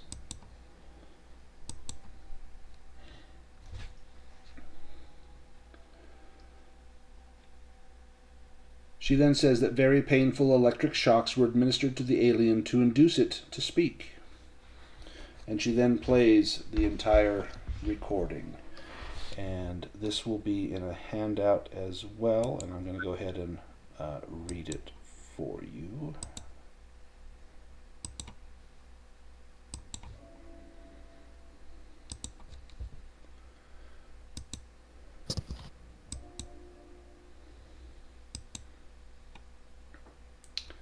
It starts, and Dr. Matherson says, "Can you hear me? Can you understand me?" And then you hear a slow, almost mechanical-sounding, high-pitched, buzzing voice. "Yes, we understand." "You have been here for 2 days. Why did you wait until now to speak to me?" "We do not speak your language." "You mean that you learned English in just 2 days? How?" "Listening to human speech since capture 2 solar cycles ago."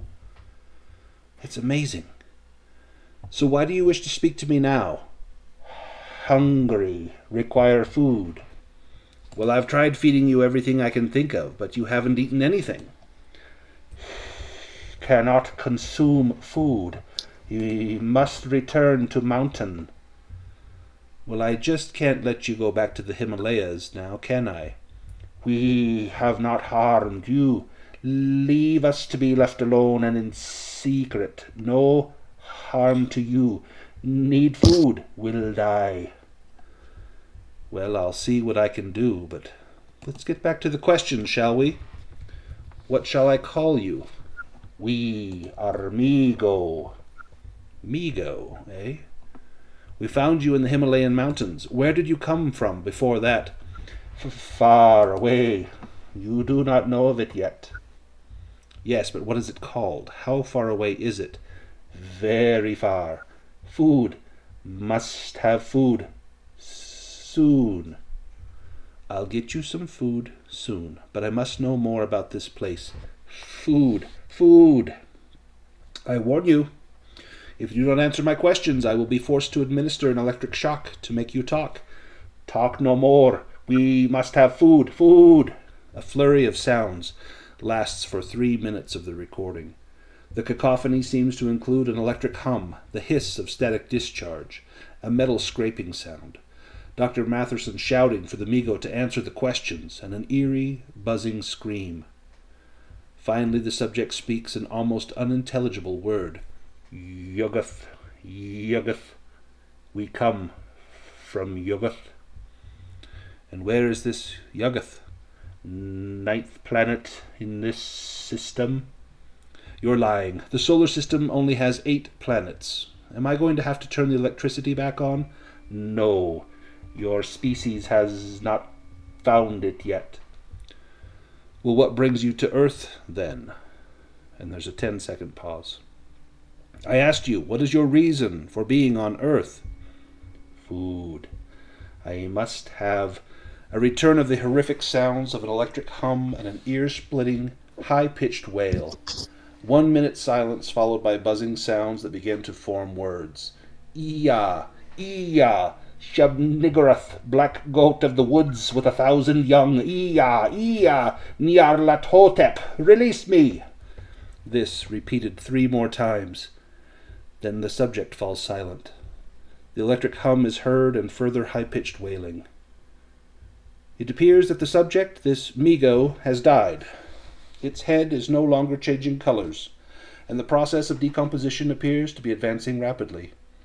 Its whole body is beginning to discolor to brown and quickly putrefy. End the recording. I have to rush the carcass to the lab and start an autopsy before it's too late. And the recording ends.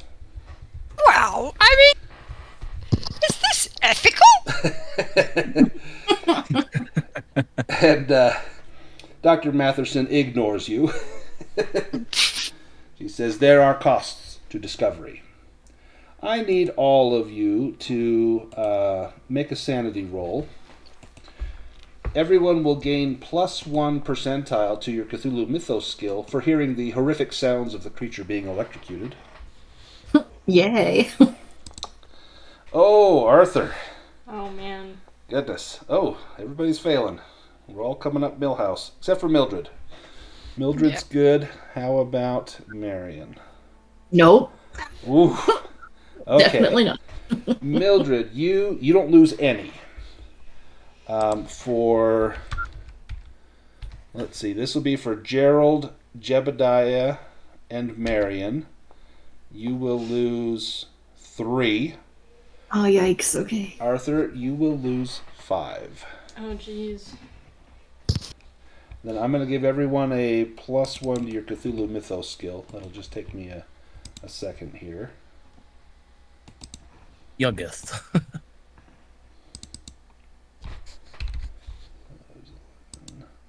And as your Cthulhu Mythos skill goes up, your maximum sanity goes down. Great. So, Cool. it's just beginning.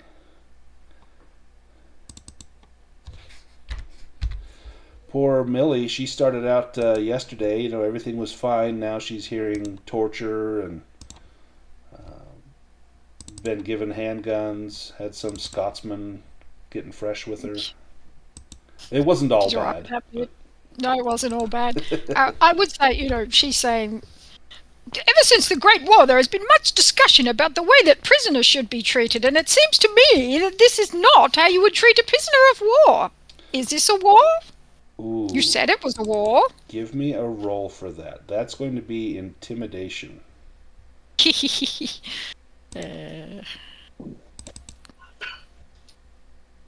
not going to intimidate anybody. Oh, she is. You sure wow. about that? Yeah. That's a critical success. She's practiced intimidating people in the library for many years. Now Wow. that you've got this pistol in your hand, you're feeling emboldened, apparently. Dr. Matherson says, well, these beings are not subject to the conventions of war. You see, they are not human. Do we have conventions against deer in the woods or rats in the walls? No, we exterminate those rats and we hunt the deer for food and some for sport. These creatures do not benefit from the same universal rights that we have all agreed upon for the human race. I would say that it would be very hard to remain a human while you torture a being in that way. And no, we do not electrocute deer or rats in the walls Oh, or nice. anything else. She takes off her glasses and rubs her eyes.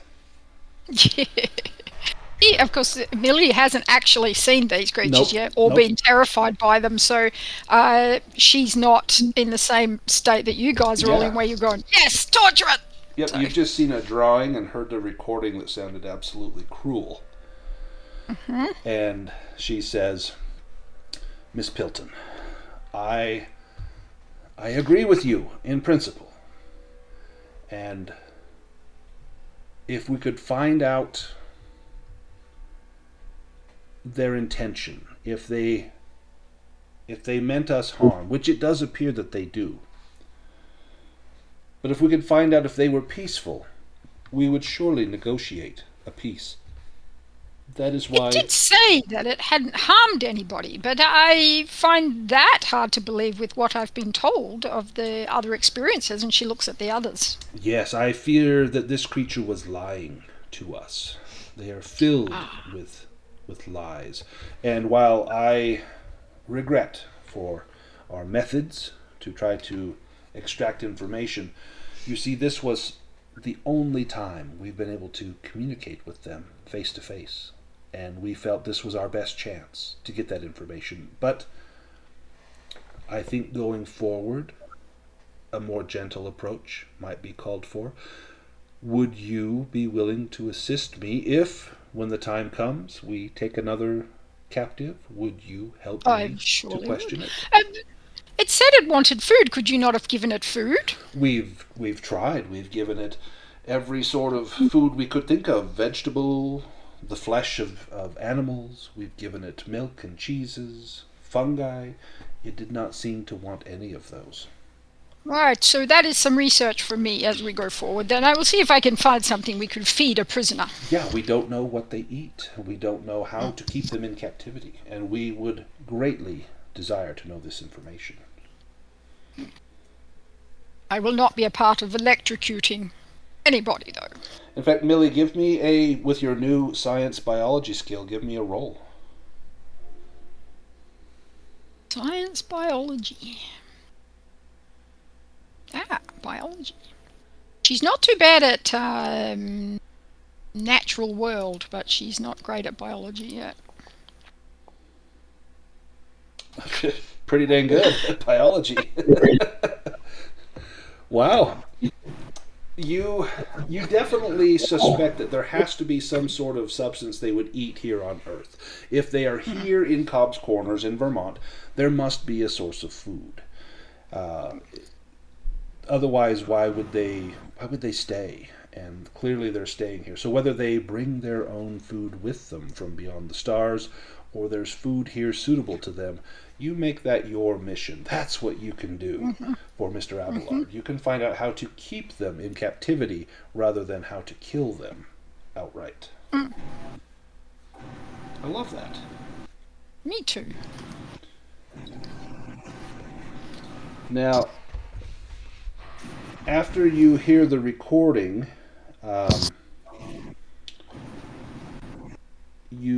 you spend another bit of time doing your various studies, researching, looking through the information that they have. It seems like the information they have about the Mi-Go is no greater than the information that you have from first-hand experience. But you have the advantage that most of you have seen one of their weapons, their electric gun that fires out a bolt of lightning. And we kind of touched on it last time. They asked if Arthur or Jebediah still had those weapons, and Arthur, you said no. Do you know where you left your weapon? I think Arthur would have left it just lying around somewhere. Where it could be found by anyone. And Jebediah, you also have one. Do either of you make arrangements for those to be retrieved, or do you keep that information private for now? I think I would have asked for someone to send for it. Within a day, it's brought back. Was there anything else from your room that you wanted brought? No, I think I brought everything else that is important with me. Okay. What about you, Jebediah? Do you give up your gun? Well, I think that Jebediah likely kept his stored in his suitcase, and he's yet to reveal that yet. They pour over your electric gun, Arthur, and Larry Neckler, the resident mechanic and electrical engineer, he begins to go at it with a fervor, wanting to decipher how it works, what it is, and how it can be used. He says it will take some time. And one evening over dinner, Michael Abelard meets with all of you, and he has in his hand a book. And it looks as, well, I'll tell you what, let me have Gerold, I'm going to have you give me a roll. Give me a first aid roll, if you would.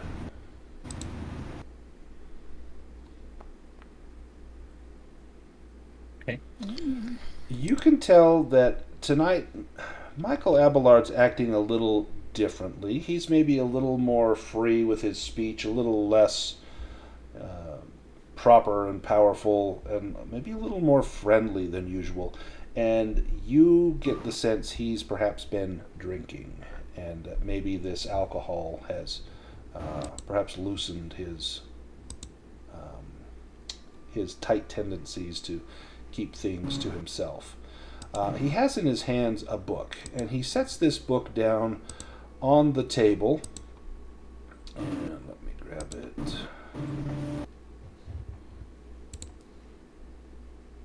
And I'm going to put this in chat. If anyone wants to, whoops, I had Gerold selected. If anyone wants to take a look at that book, you can drag it from chat onto your character sheet. Mm-hmm. And we can kind of go over this book. This is the journal of Michael Abelard. And written in Abelard's scrawling hand, the first entry is dated May 21st, 1922.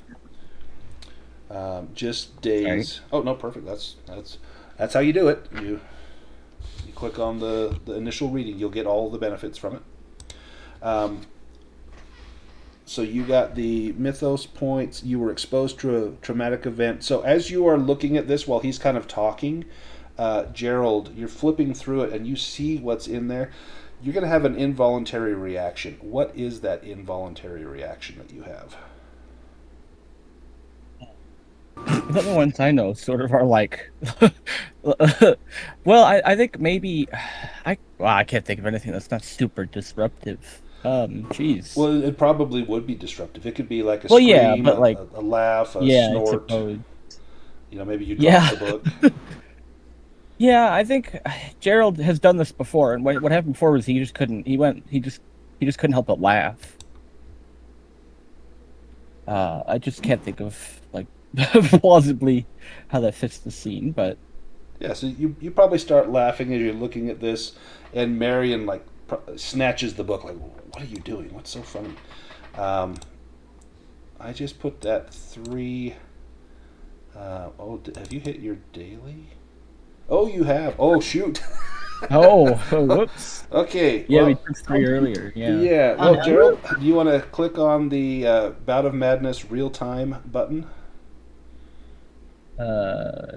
Potentially. Where's that button? It's on the chat bar. Will it let you do that? I don't see a button that says anything about a bout of madness. Okay. I'll go ahead and click that for you.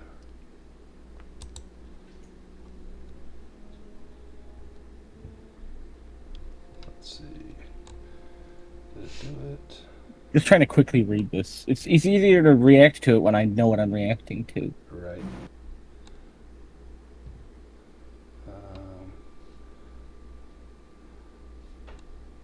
Roll 2 10-sided die for me, Gerold, when you get a chance. Like 1 by 1, 1d10. Yeah.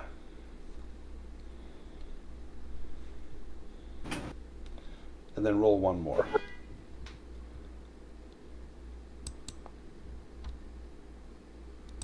So 8.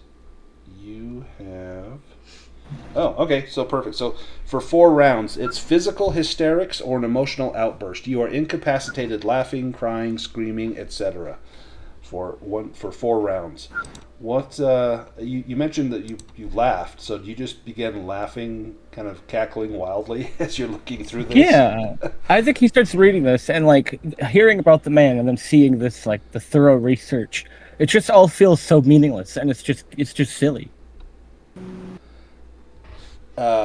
Millie, Marian and you both reach for the book, and Millie, you grab it first. Marian looks at it, and she's looking, and you don't see anything in here. It's just someone's scrawled handwriting. But Millie, as you start to look, you begin to read this book, and you actually lost 4 points of sanity as you read this. Gerold is still laughing. Does anyone do or say anything to help him, or anyone else snatch at that book? I think after not really being able to read it, maybe Marian goes over to Gerold and kind of just tries to calm him down and be like, it was nonsense. It was nothing. Yeah, you can do a roll for that. That is psychoanalysis. Sure. Oh, she has a 1. This is gonna be good. Well, do you want to spend 61 points of luck on that, or you can try to push that roll? I don't want anything worse to happen. Okay. I think we'll take the L. Yeah, you put your hands on him, and he won't be consoled. It's like he's having a moment. He's kind of in his own head, and you look at him, and his eyes are just dilated. You wave your hand in front of his face, and he doesn't recognize or react to your hand. Oh boy. Millie, as you're reading, you read that this journal spans about 8 years. It attests to Mr. Abelard's passion and thoroughness in completing his single-minded task. It's filled with detailed notes of his hunt for the Mi-Go, from his initial search through folklore and books of ancient wisdom to his use of Federated oil and chemicals personnel to conduct field research. Later, the journal records the information his scientists and researchers have gathered about the aliens along the way. Abelard discusses the use of a ritual in calling the aliens out to allow his agents to eliminate those who respond. He notes that only 1 alien has been successfully captured, noting with anger that it died before any information of real value could be drawn from it. In other words, this has a spell in it, the procedure to beckon the Mi-Go. You could use this spell to call a Mi-Go to your presence. Do you dare want to learn that spell? Oh, absolutely. It will be important, but well, so I'm. Give me.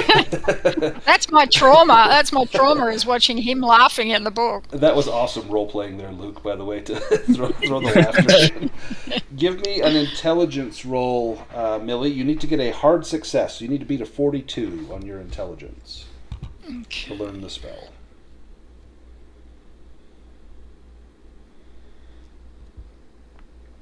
Oh, I'll push it. Yep, you can push it. Oh, I can spend 1 luck yeah, to or you could pass. spend- I think I'll do that. Well, except that's only going to. You need a hard success. It'd be 44 luck. To get that hard Okay, success. I'll push. There you go. Oh. All right, let me throw this spell on your character sheet. So this will show up under your, I think it's gear and cash. Yes.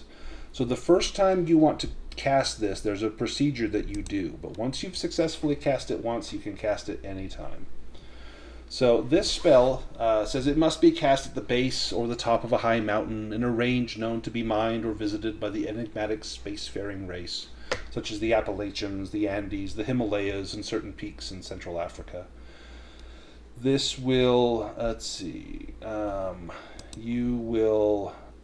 it'll cost you some sanity points and cost you some magic points. Magic points you recover relatively quickly, 1 per hour. Sanity points are a little bit harder to get a hold of. But this is something, should you choose to cast it, you would have access to it. Now, does Jebediah or Arthur, do you want to take a look at this journal? I'm not going to. What about Jebediah? Yes, I think Jebediah will read through it. Perhaps there's some valuable information in there. Let me drop that on your sheet. If you want to double click on the journal, I think it does your reading. Or if you click on it and then maybe it has a read button. I forget how it works.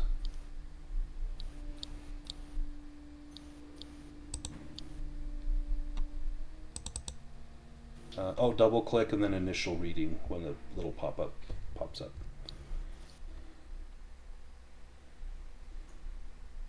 Where do I double click? So do you see the book in your gear and cache? Yes. Then double click on the Abelard journal and it'll pull up a pop-up, and then in the upper right corner it has initial reading. There we go. And you are exposed to a traumatic event. You lose 1 point of sanity. But you see the spell in there as well. Do you want to try to learn that spell? No, I don't trust in spells, but I find it rather interesting that it's in there. Perfect.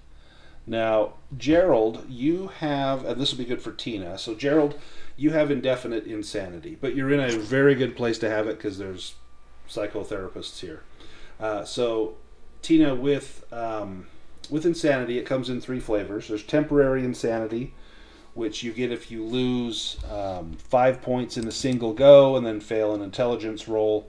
There's indefinite insanity if you blow through your daily limit of sanity. And there's permanent insanity, which is when you've lost all of your sanity points. That is, you don't come back from that. That's the end of that character. They are broken. Gerold, or with temporary and indefinite insanity, you have what's called underlying insanity. So Gerold is laughing for about 4 rounds, and when that subsides, he's calm, but his mind is on the brink of breaking at any point. So any single loss of sanity will cause him to have another bout of madness. If it's temporary insanity, then that recovers after a good night's sleep. But what Gerold has, you need help. You need professional help. And that's the only way that you can break that. Otherwise, he is kind of on the edge of a knife. You know, anything could push him off one way or the other. So, seeing you laughing like this, Michael Abelard kind of chuckles and says, "Oh, Gerold, we'll get someone to help you with that." And he presses a small button, a buzzer goes off, and pretty quickly Professor David Drake comes in and says, "Gerold, my boy, won't you come with me?"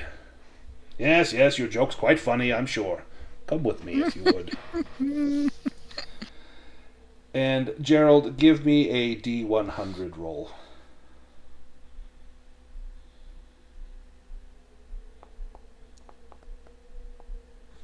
Okay, you are...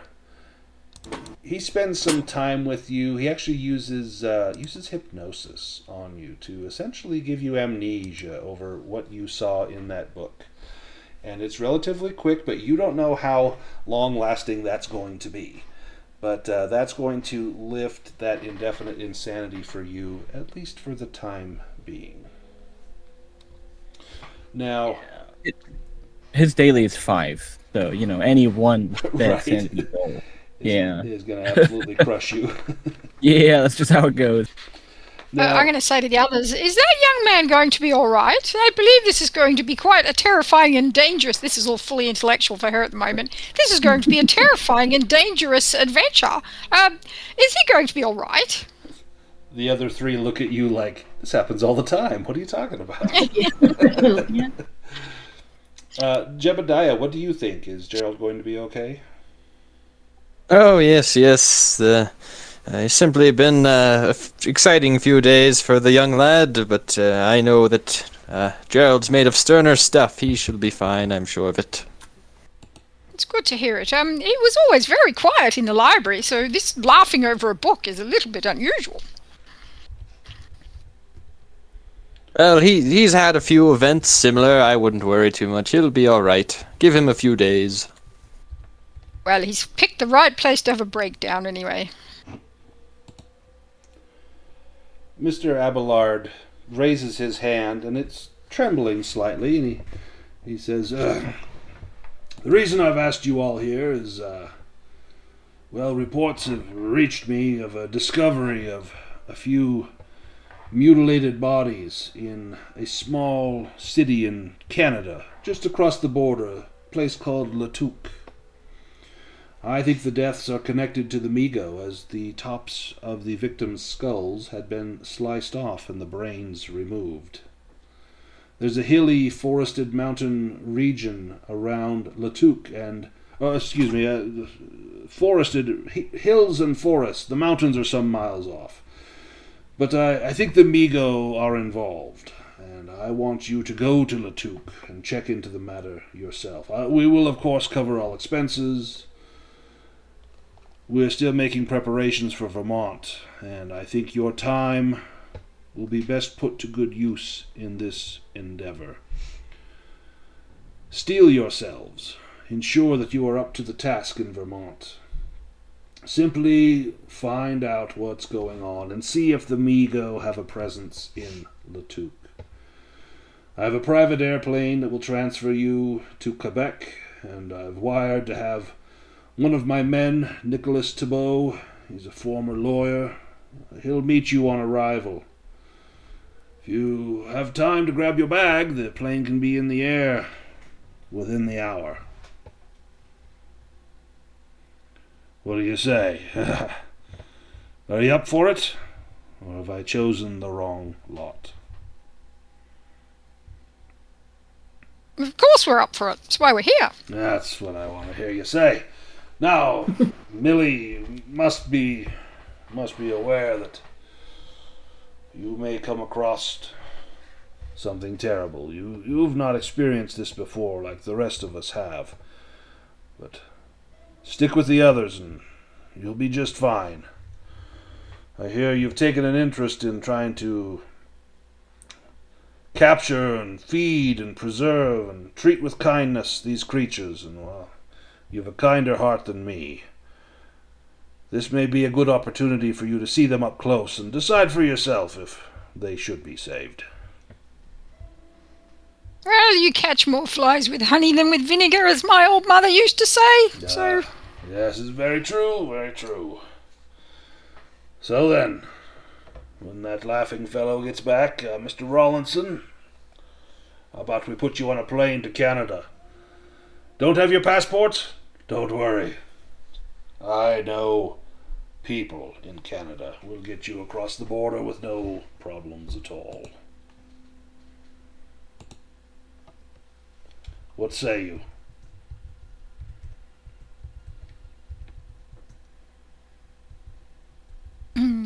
well, it appears my colleagues are very quiet today, but I say yes.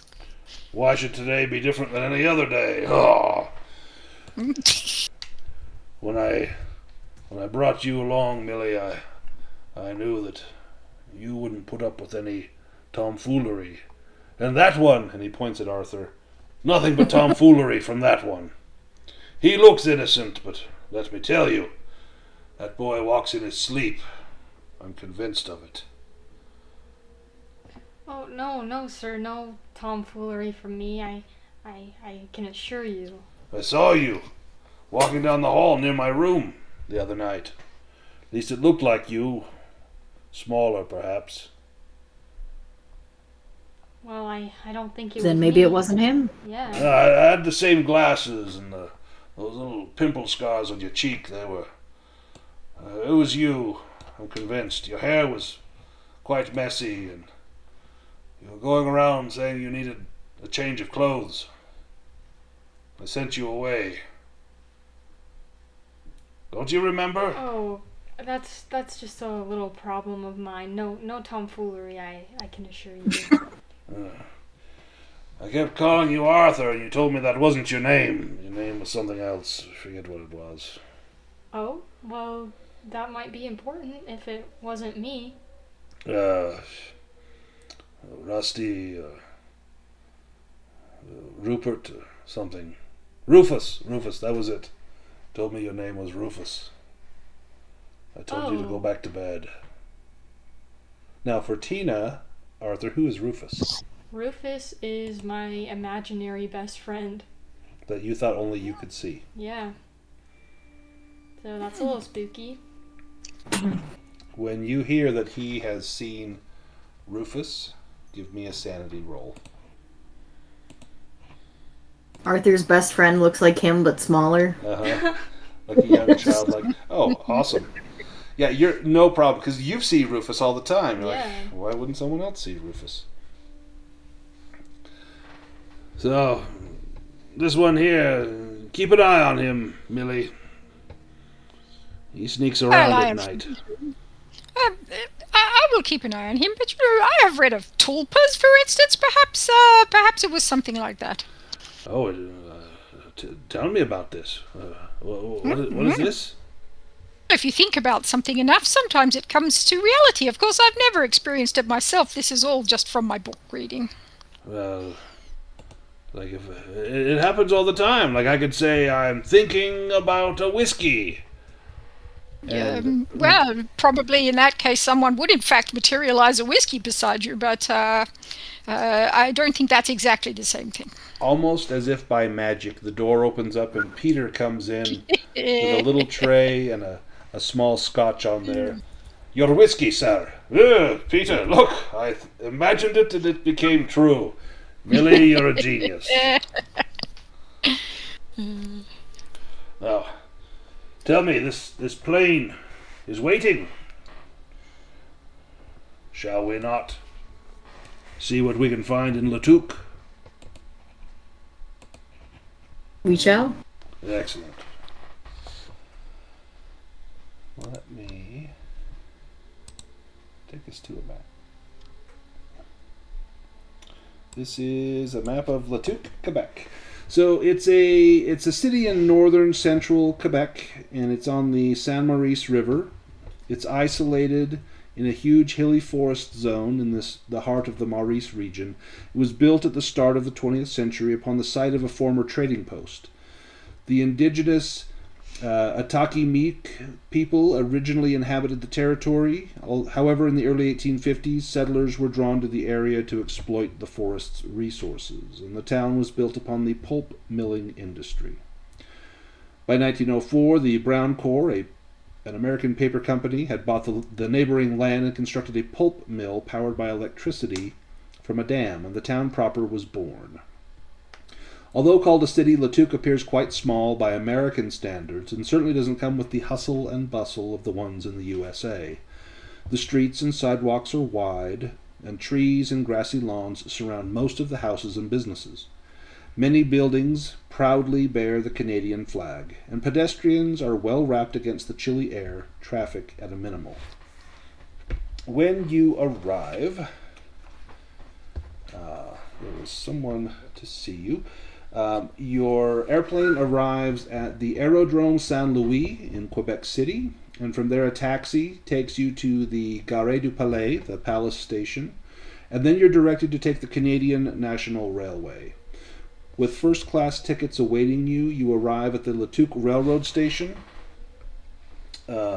some 3 hours later, and the railroad station is number 1. That's right there. The first sight of Latouk is a small city surrounded by hills covered in thick woods. Smoke is seen rising from the many paper mills flanking the wide Saint Maurice River. Upon leaving the train, you cannot help but detect a strange odor permeating the air. It is sulphurous and quite disgusting, but no one around here seems to pay it any mind. Your liaison, Nicholas Thibault, is easy to find. He's standing on a platform bearing a small sign with the letters FOC on it. He is short and thin, blonde-haired, and dressed in a dark blue suit. A tan leather trench coat and a black fur aviator hat protect him from the cold. Speaking with a French accent, he introduces himself and then tosses the sign into a nearby wastepaper basket before asking you if you'd like to join him at the station cafe. Please join me if you would. and as you sit over tea and donuts, says, I do not know what business you do for FOC, but I know that Mr. Abelard sent you to look into the recent murders. That's all I need or want to know. There are two men, Anthony Cornett and Nathan Roche. And let me type these in the chat.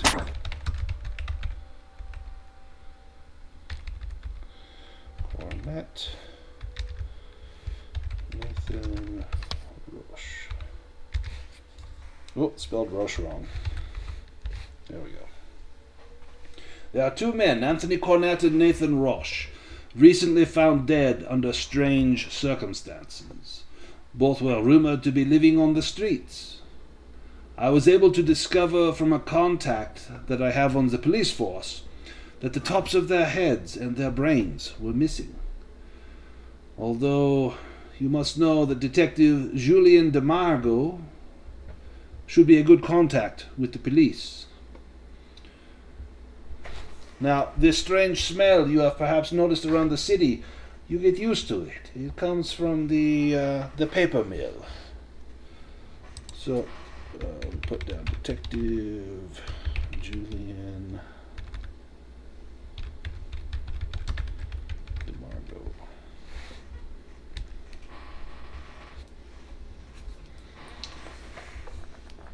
I will give you my business card. Call me at any time. Here's an envelope with 500 Canadian dollars. This is equivalent to 500 of your US dollars for your expenses on the trip. Please, Professor, would you sign this receipt for the money? I wish to be reimbursed by Mr. Abelard. The Hotel Baudemont is nearby, and I recommend you stay there should you need to remain over the night. I can show you here on this map where the police station is at 1060 Boulevard des Charmes, just south of the train station where we are now. I'm afraid I will not be able to provide any real assistance with the police. However, if there's anything else that you need, just give me a call. And you should do this as well as soon as you find anything of substance. With this, he drains his coffee, gets up, and departs.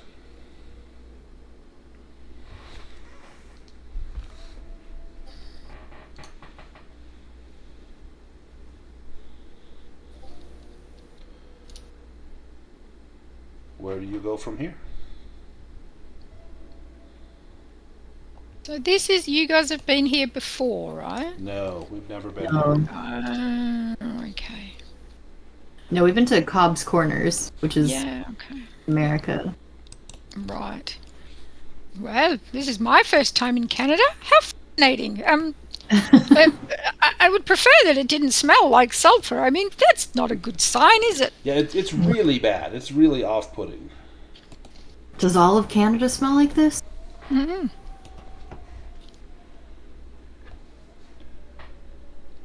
There are quite a few people here in the cafe, and they're all speaking French. And I don't think any of you have French as a language skill, but you could make a luck roll if anyone wants to try and talk to any of the locals and try to get through with English, and maybe one of them might speak a little English.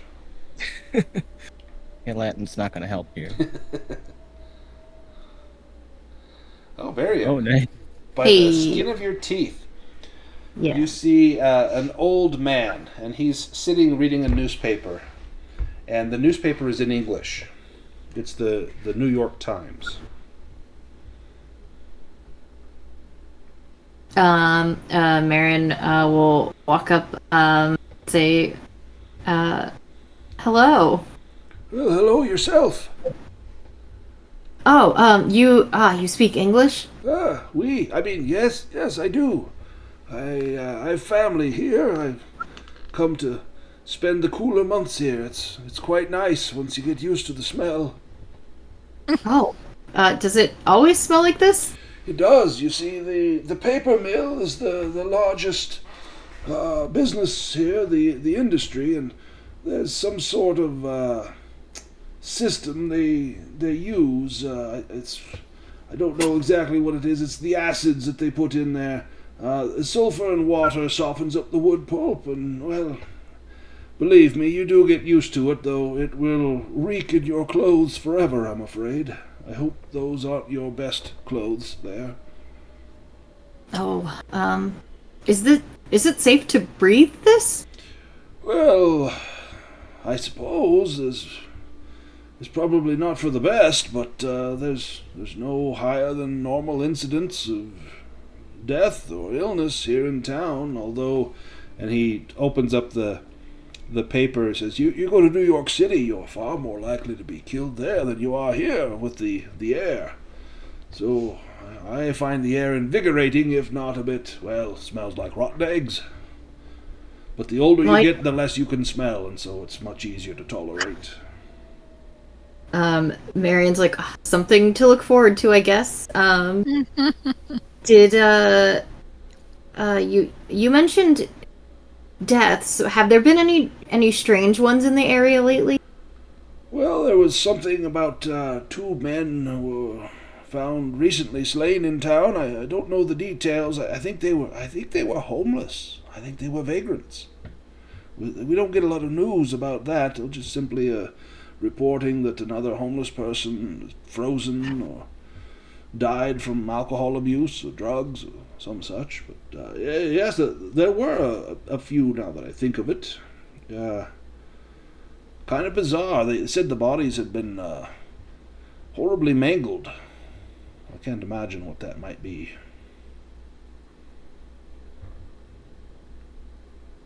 But why do you want to talk about those sorts of things? A fine, beautiful young girl like yourself, you're not here to talk about dead homeless people. Well, what brings you here? Me and my group, we're here checking out the potential to study abroad. Well, there's not much here to study unless you like wood pulp. I'm a geologist by trade, but wood pulp does sound intriguing. It's fascinating how they take a tree and turn it into paper, like this paper here that I'm reading.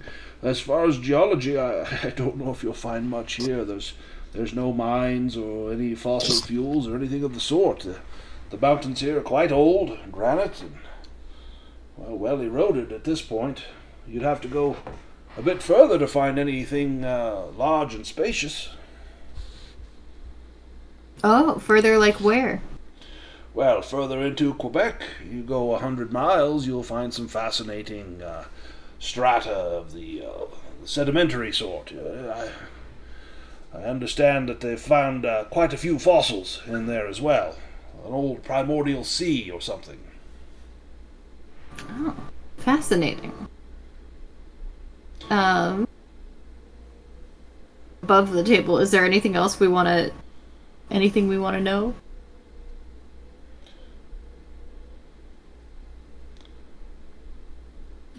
Has anybody been acting strange in this town? Well, not any more than usual. We've our share of strange folk here in town.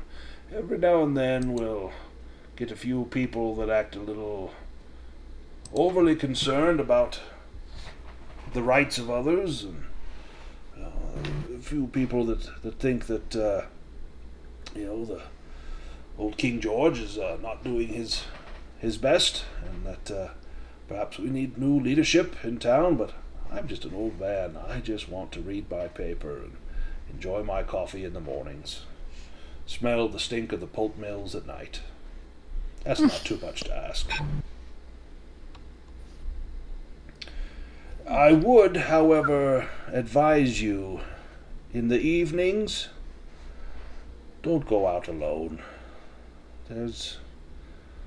With those homeless people being found dead, I worry that maybe there is some danger at night. I go to bed early, so I don't wander the streets at night, but if their bodies were mangled, perhaps it's a bear or something come down from the hills. I don't know, but just be careful. Thinks to herself. I don't think a bear is going to do a trepanation on a person, but I won't mention that to him. I wouldn't like to upset the old man. Well, thank you for the advice. We can leave you to it. Well, I hope you enjoy. Can I give you directions? Is there anywhere that's particular that you're headed? The hotel, I think. Oh yeah, a fine hotel, fine hotel. It's nearby. It's just over there, and he points, and it's the this building right here, just south of you, and then the police station is just a little bit past that. Okay. As you start to head down towards the hotel, the smell of sulfur grows stronger as you head that way. And there are... the hotel is small. Probably has no more than 30 rooms in the hotel across 3 floors. And when you go in, there are rooms reserved under your names. You have reservations, and if you want to check in, you can. If you go to your rooms, it's simple arrangements. This is not the Ritz or the Waldorf. This is a relatively inexpensive hotel, but it's probably the only hotel they have in town. And so beggars and choosers and whatnot. But you do have a nice place. It does look safe and clean, which is probably the most important thing. The best part is when you go in, there's air freshener in your rooms, and the air does not smell quite so foul there.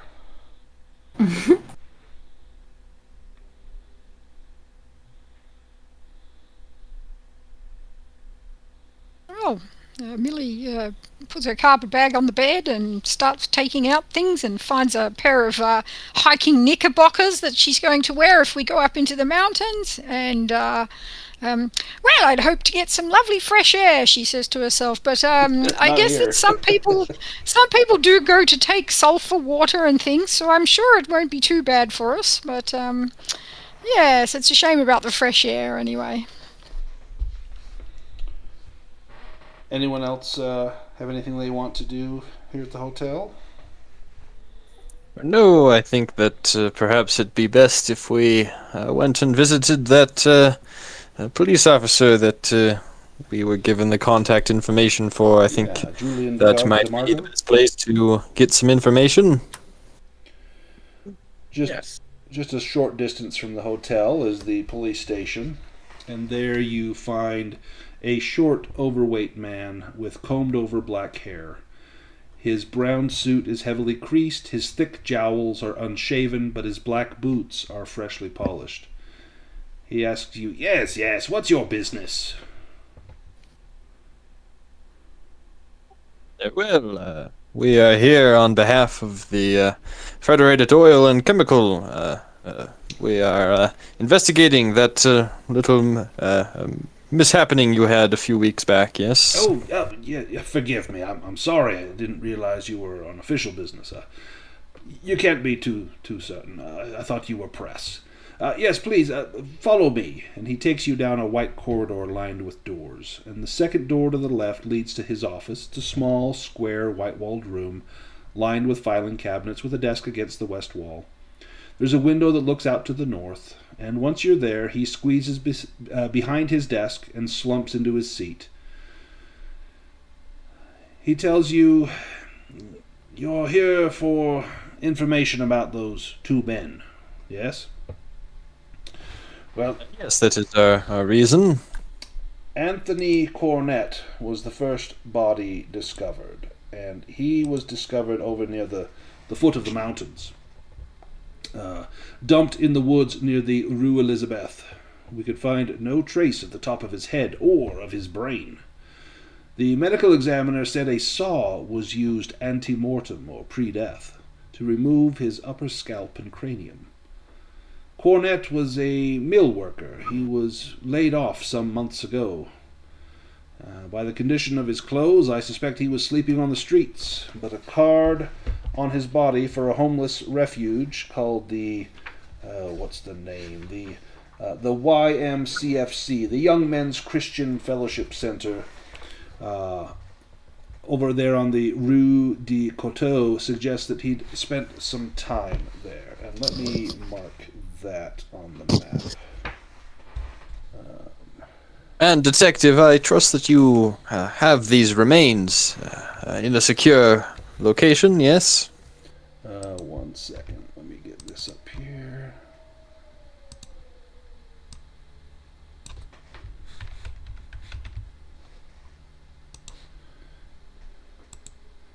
So there is the YMCFC. It says the remains. Funny you should ask that. I'm afraid that their bodies have already been cremated. Oh, yes. Who authorized this? I'm just curious. Well, I did. You got to understand, these are homeless men. We didn't have room for an investigation. This was open and shut. Terrible things happen. It's best just left that the folk in Latuc don't know.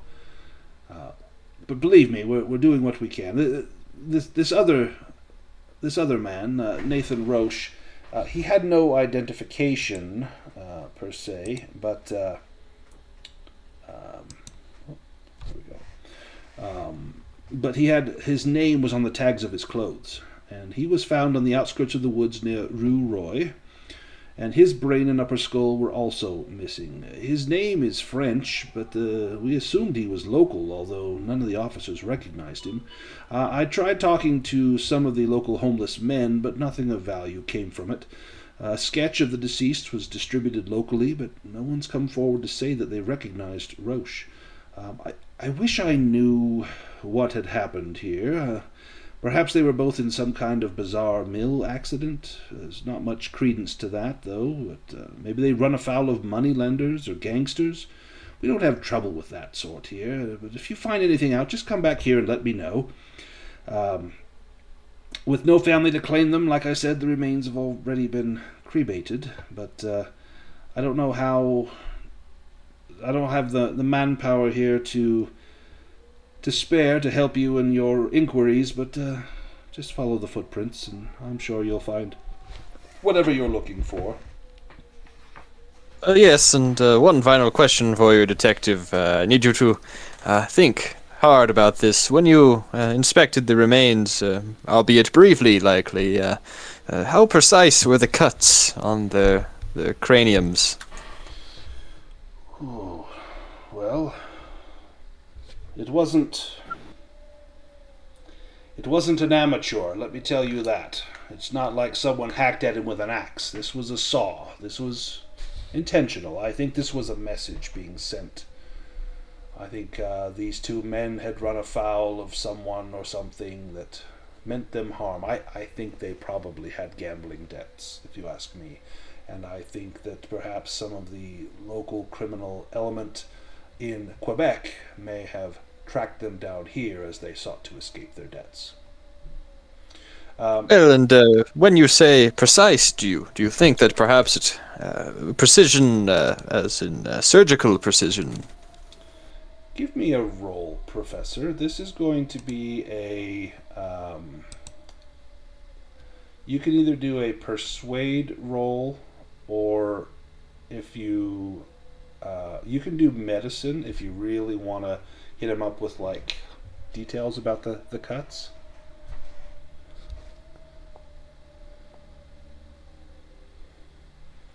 Do you want to push that? No, I'll leave it at that. I don't know what you're getting at with precision.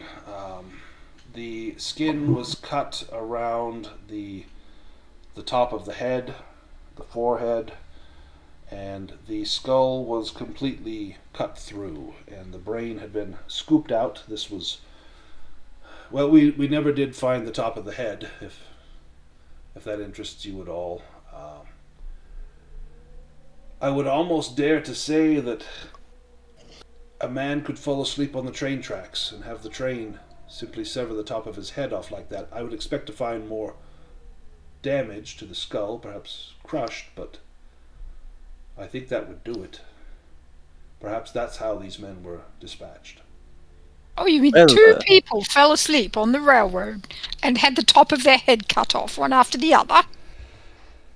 Well, look, there's me and another officer here. We see to the whole town. It's not like we have the manpower or the time.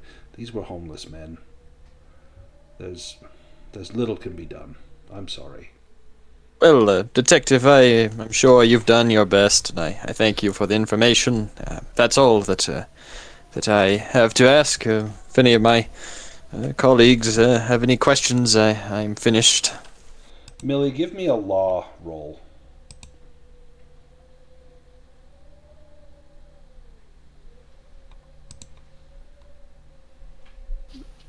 Law LAW, yes. Oh, she's only got a 5.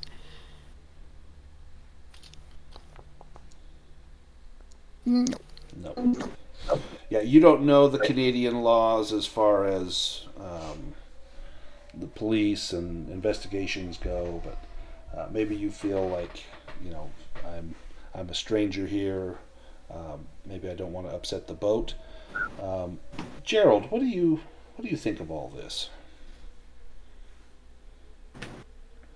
Well, I think, it's no surprise that this town doesn't have the resources to look after the homeless folk, but, they do now have Federated oil and whatnot with them, so, maybe we could bring them a little justice. Anyone else have anything they want to say to the police officer? No. As you leave, let me have each of you give me a spot hidden roll. Ooh.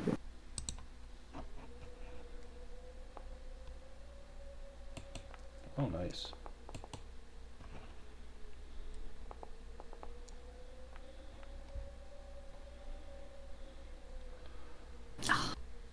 Does Gerold... Well, actually, I'm going to say you can't push this because this is just something you just happen to see it, not that you're actively looking for it.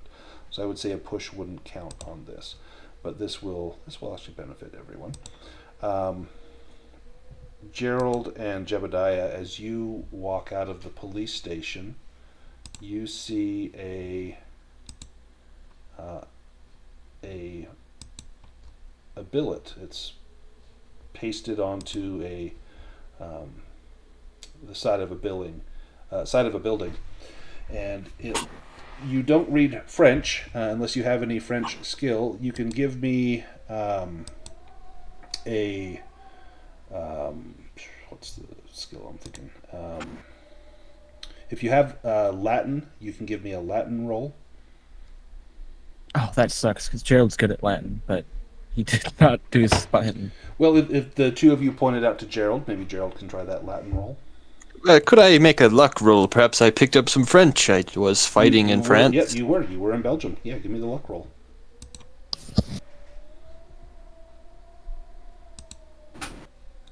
And let me make that visible as a handout. No, it's been too many years. I couldn't piece it together. Not enough to remember. Well, you walk over and you look at this. You see the word Nathan Roche, and that immediately gets your attention. Gerold, do you want to have a go at trying to translate this using your knowledge of Latin as a base? There are a lot of similarities, I'm told. Yeah, if we've drawn attention to it. Nice. So it shows a nondescript middle-aged man, and below the face it says, above the face it says, "Do you know this man?" Then it says, "Nathan Roche, age unknown. Please contact Detective DeGarmo at La Tuque Police Station."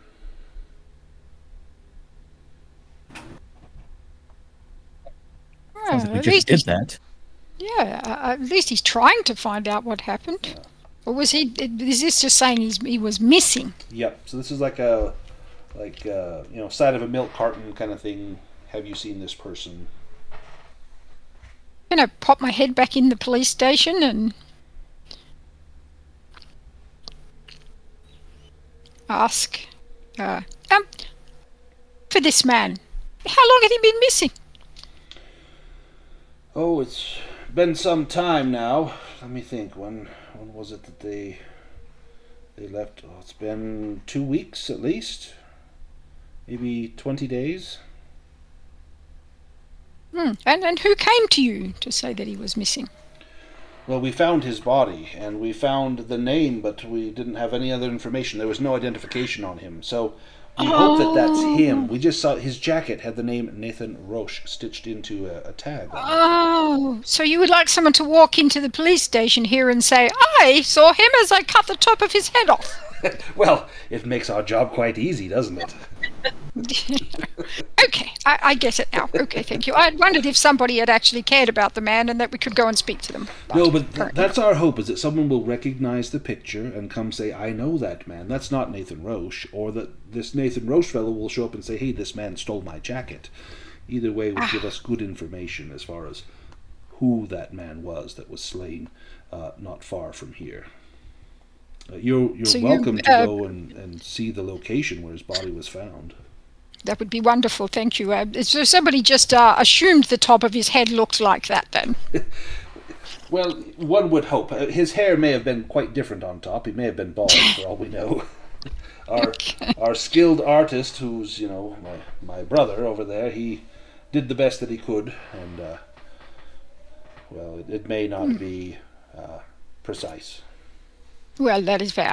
But yes, perhaps if you could show us exactly where he was found, that would be great, or point to it on the map or something, so I know we've got there. So he points down on the map right where Nathan Roche's body was found.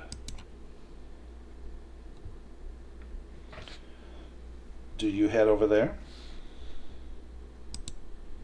Professor, is that where we're going to go? Oh, yes, I think that might be best place to look for clues. Rue Roy is another long road of houses and businesses, and the marker on the map indicates a spot at the very southern edge of the road near where it stops at the tree line. There is no path here. Let me have Marian give me a spot hidden roll. Sure.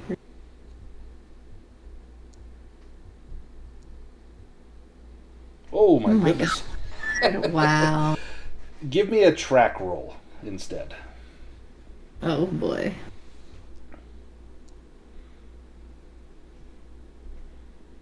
Do you want to push that one? Sure. We'll try. Oh, there we go. Oh, nice. So with your fumble on the spot hidden, you don't notice it as you're walking. You're looking around at all the sites until you look down at your feet and realize that you have been walking over a set of footprints that head into the woods. Oh boy. I think Marian just kind of looks up and just points to the woods.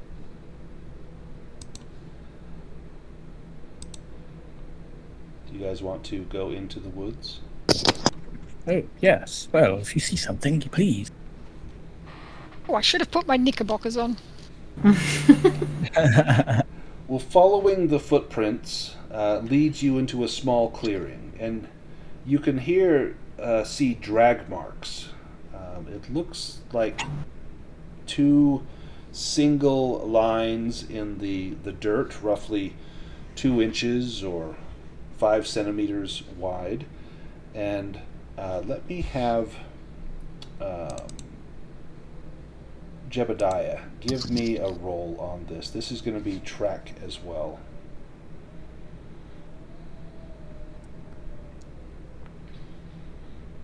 No. Do you want to push that as you study these tracks?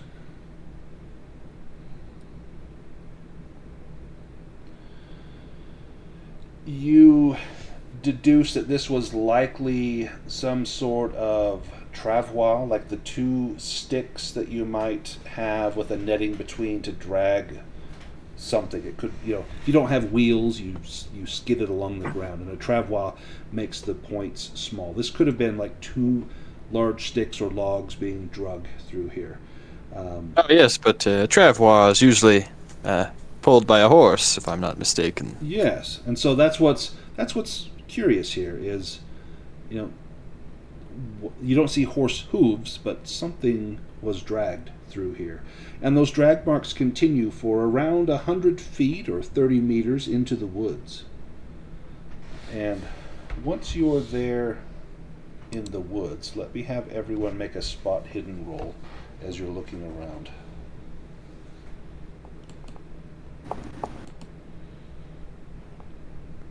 Oh, Gerold. Whew.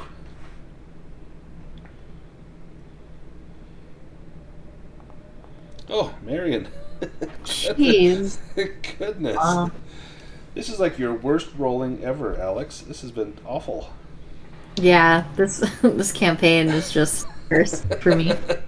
Well, Arthur and Jebediah, yet again, with the keen eyes, you spot a small piece of black cloth snagged on a branch. It's roughly the size of maybe the length and width of a finger, like a strip of black cloth. And then those tracks continue to a large overgrown field where that trail grows cold. If I look at Arthur, is he looking worried? I know he had some troubles with the sugar maple forest. Could I make a psychology roll? Please.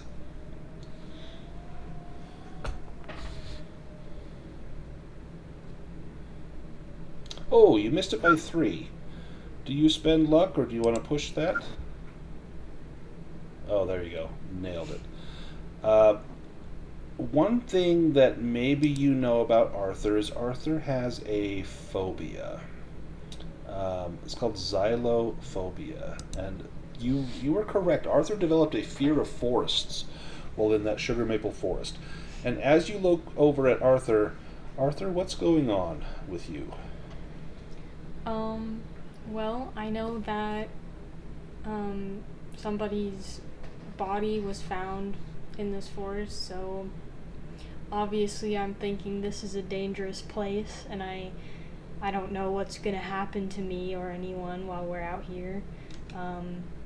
So I think Arthur would start like sweating and fidgeting, and Maybe hyperventilating. yeah, he's just very eager to get out of this forest, and he also doesn't want to find anything like another dead body. Right.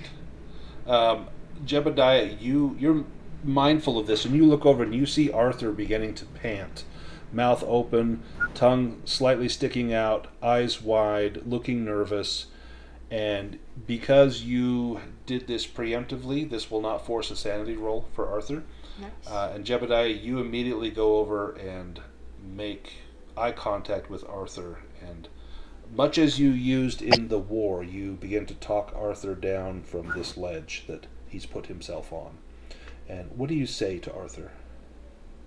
Well, Arthur, I know that forests are not always the most pleasant places, but try and focus your mind on something else, Arthur. Perhaps, Arthur, name for me the pharaohs of Egypt chronologically, please. Give him something else to focus his mind on. It's like, well, there's Narmer, and then it just goes blank Oh, after no. that. Arthur, does that help? I think that does help, yeah. It takes his mind off of the scarier aspect of being here. Now, is there anything about your time in Cobb's Corners and encountering the Migo that this might be triggering, or does this seem to be more triggering of that sugar maple forest, which had seemingly had little or nothing to do with the Migo? I think it would be more reminiscent of being out in the forest when we encountered, I think it was the rats. Yeah, the Zoogs and that weird frog creature. Yeah. You should have a Dreamlands skill. What? I think everyone that was in the forest. Yeah, Dream dream lore? lore. Let me have both the professor and Arthur give me a dream lore roll, because of that mindfulness about that experience. No. So you don't know. Nearly 14. You don't know what it was. If it was, back from that sugar maple forest or what, or if it's just any woods in general. But that was an unsettling experience, and you want to not have another unsettling experience, especially here far away from home and anyone that you might know. You found this little black strip of cloth. The tracks seem to lead here and then disappear. And you look around wondering what on earth must have happened here in Latuq. And that's where we're going to end the session for today. Next time we will finish Chapter 3, which is to finish this adventure in Latuq, and then it will be time to head back to Cobb's Corners. Oh no. So yeah, so enjoy the respite of only discovering who else is dead up here in Latuq and what's going on. Let's go ahead and let me get the development modes. I know we already did one. Oh, before I do it, you'll get another firearms improvement roll because you've spent more time working with firearms. So on all of your character sheets, you can click on the little green check mark next to your firearms. Tina, do you see where to do that on your skills? Okay, so it's just a little blank circle. Yeah, so just double click one, like I did the handgun. So you should be able to do rifle, shotgun, and you can do submachine gun because you spent some time with the gun. I did. I still handed it over to Marian though, but just in case, they wanted everyone to at least be familiar enough that you know how to point it, shoot it, and reload it. So once everyone's got those all set, let me turn on the development mode. That will open up the little blue ribbon with the gears. And then you can click on the development mode button as well as the improve luck button. Okay. All right. Great.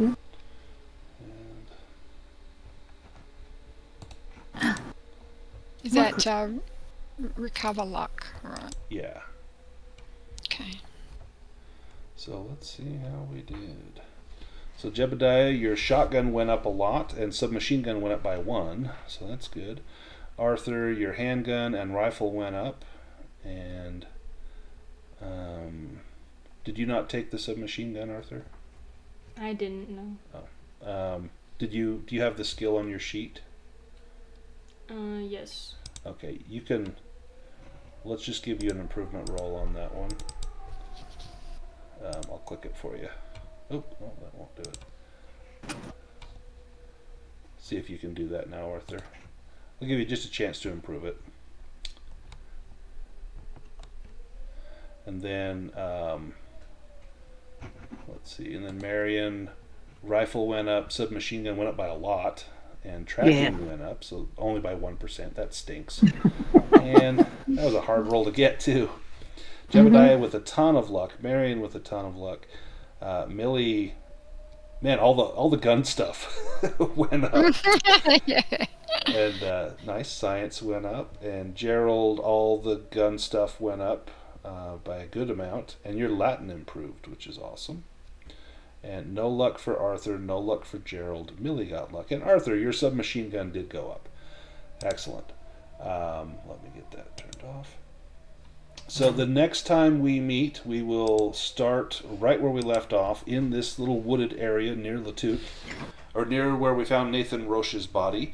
You have a few other leads. You can check out the site of Anthony Cornett's body, as well as I think he said he had a card for the YMCFC. You can go check that out. The only clue you found that the police weren't aware of is that little strip of black cloth. Any questions or comments before we sign off for the night? Tina, does it feel like you kind of know what's going on? Yeah, it does. Once we get to Cobb's Corners. I'm not talking too much. Is everybody okay with how much I talk? I'm grateful that you're talking, because a lot of times I love it. And people are just they're too darn polite. Like, no one wants to say anything. I'm like feel free to talk. That's you guys get tired of hearing my voice, I'm sure. So Definitely, I was happy to have you with us, Tina, because you always bring such a great element to the group. So I appreciate you joining us. I know joining mid-session is always difficult, but this is not your first time joining mid-session, and you've done well with that one, and I'm sure you'll do well here. So I love this crew. I'm happy. We're about halfway through the campaign. I figure it's going to be 15 or so sessions, and this is number 8. So we're on track. Awesome. I'm going to go ahead and sign out, and I will get the recording posted, and I will see you all next week.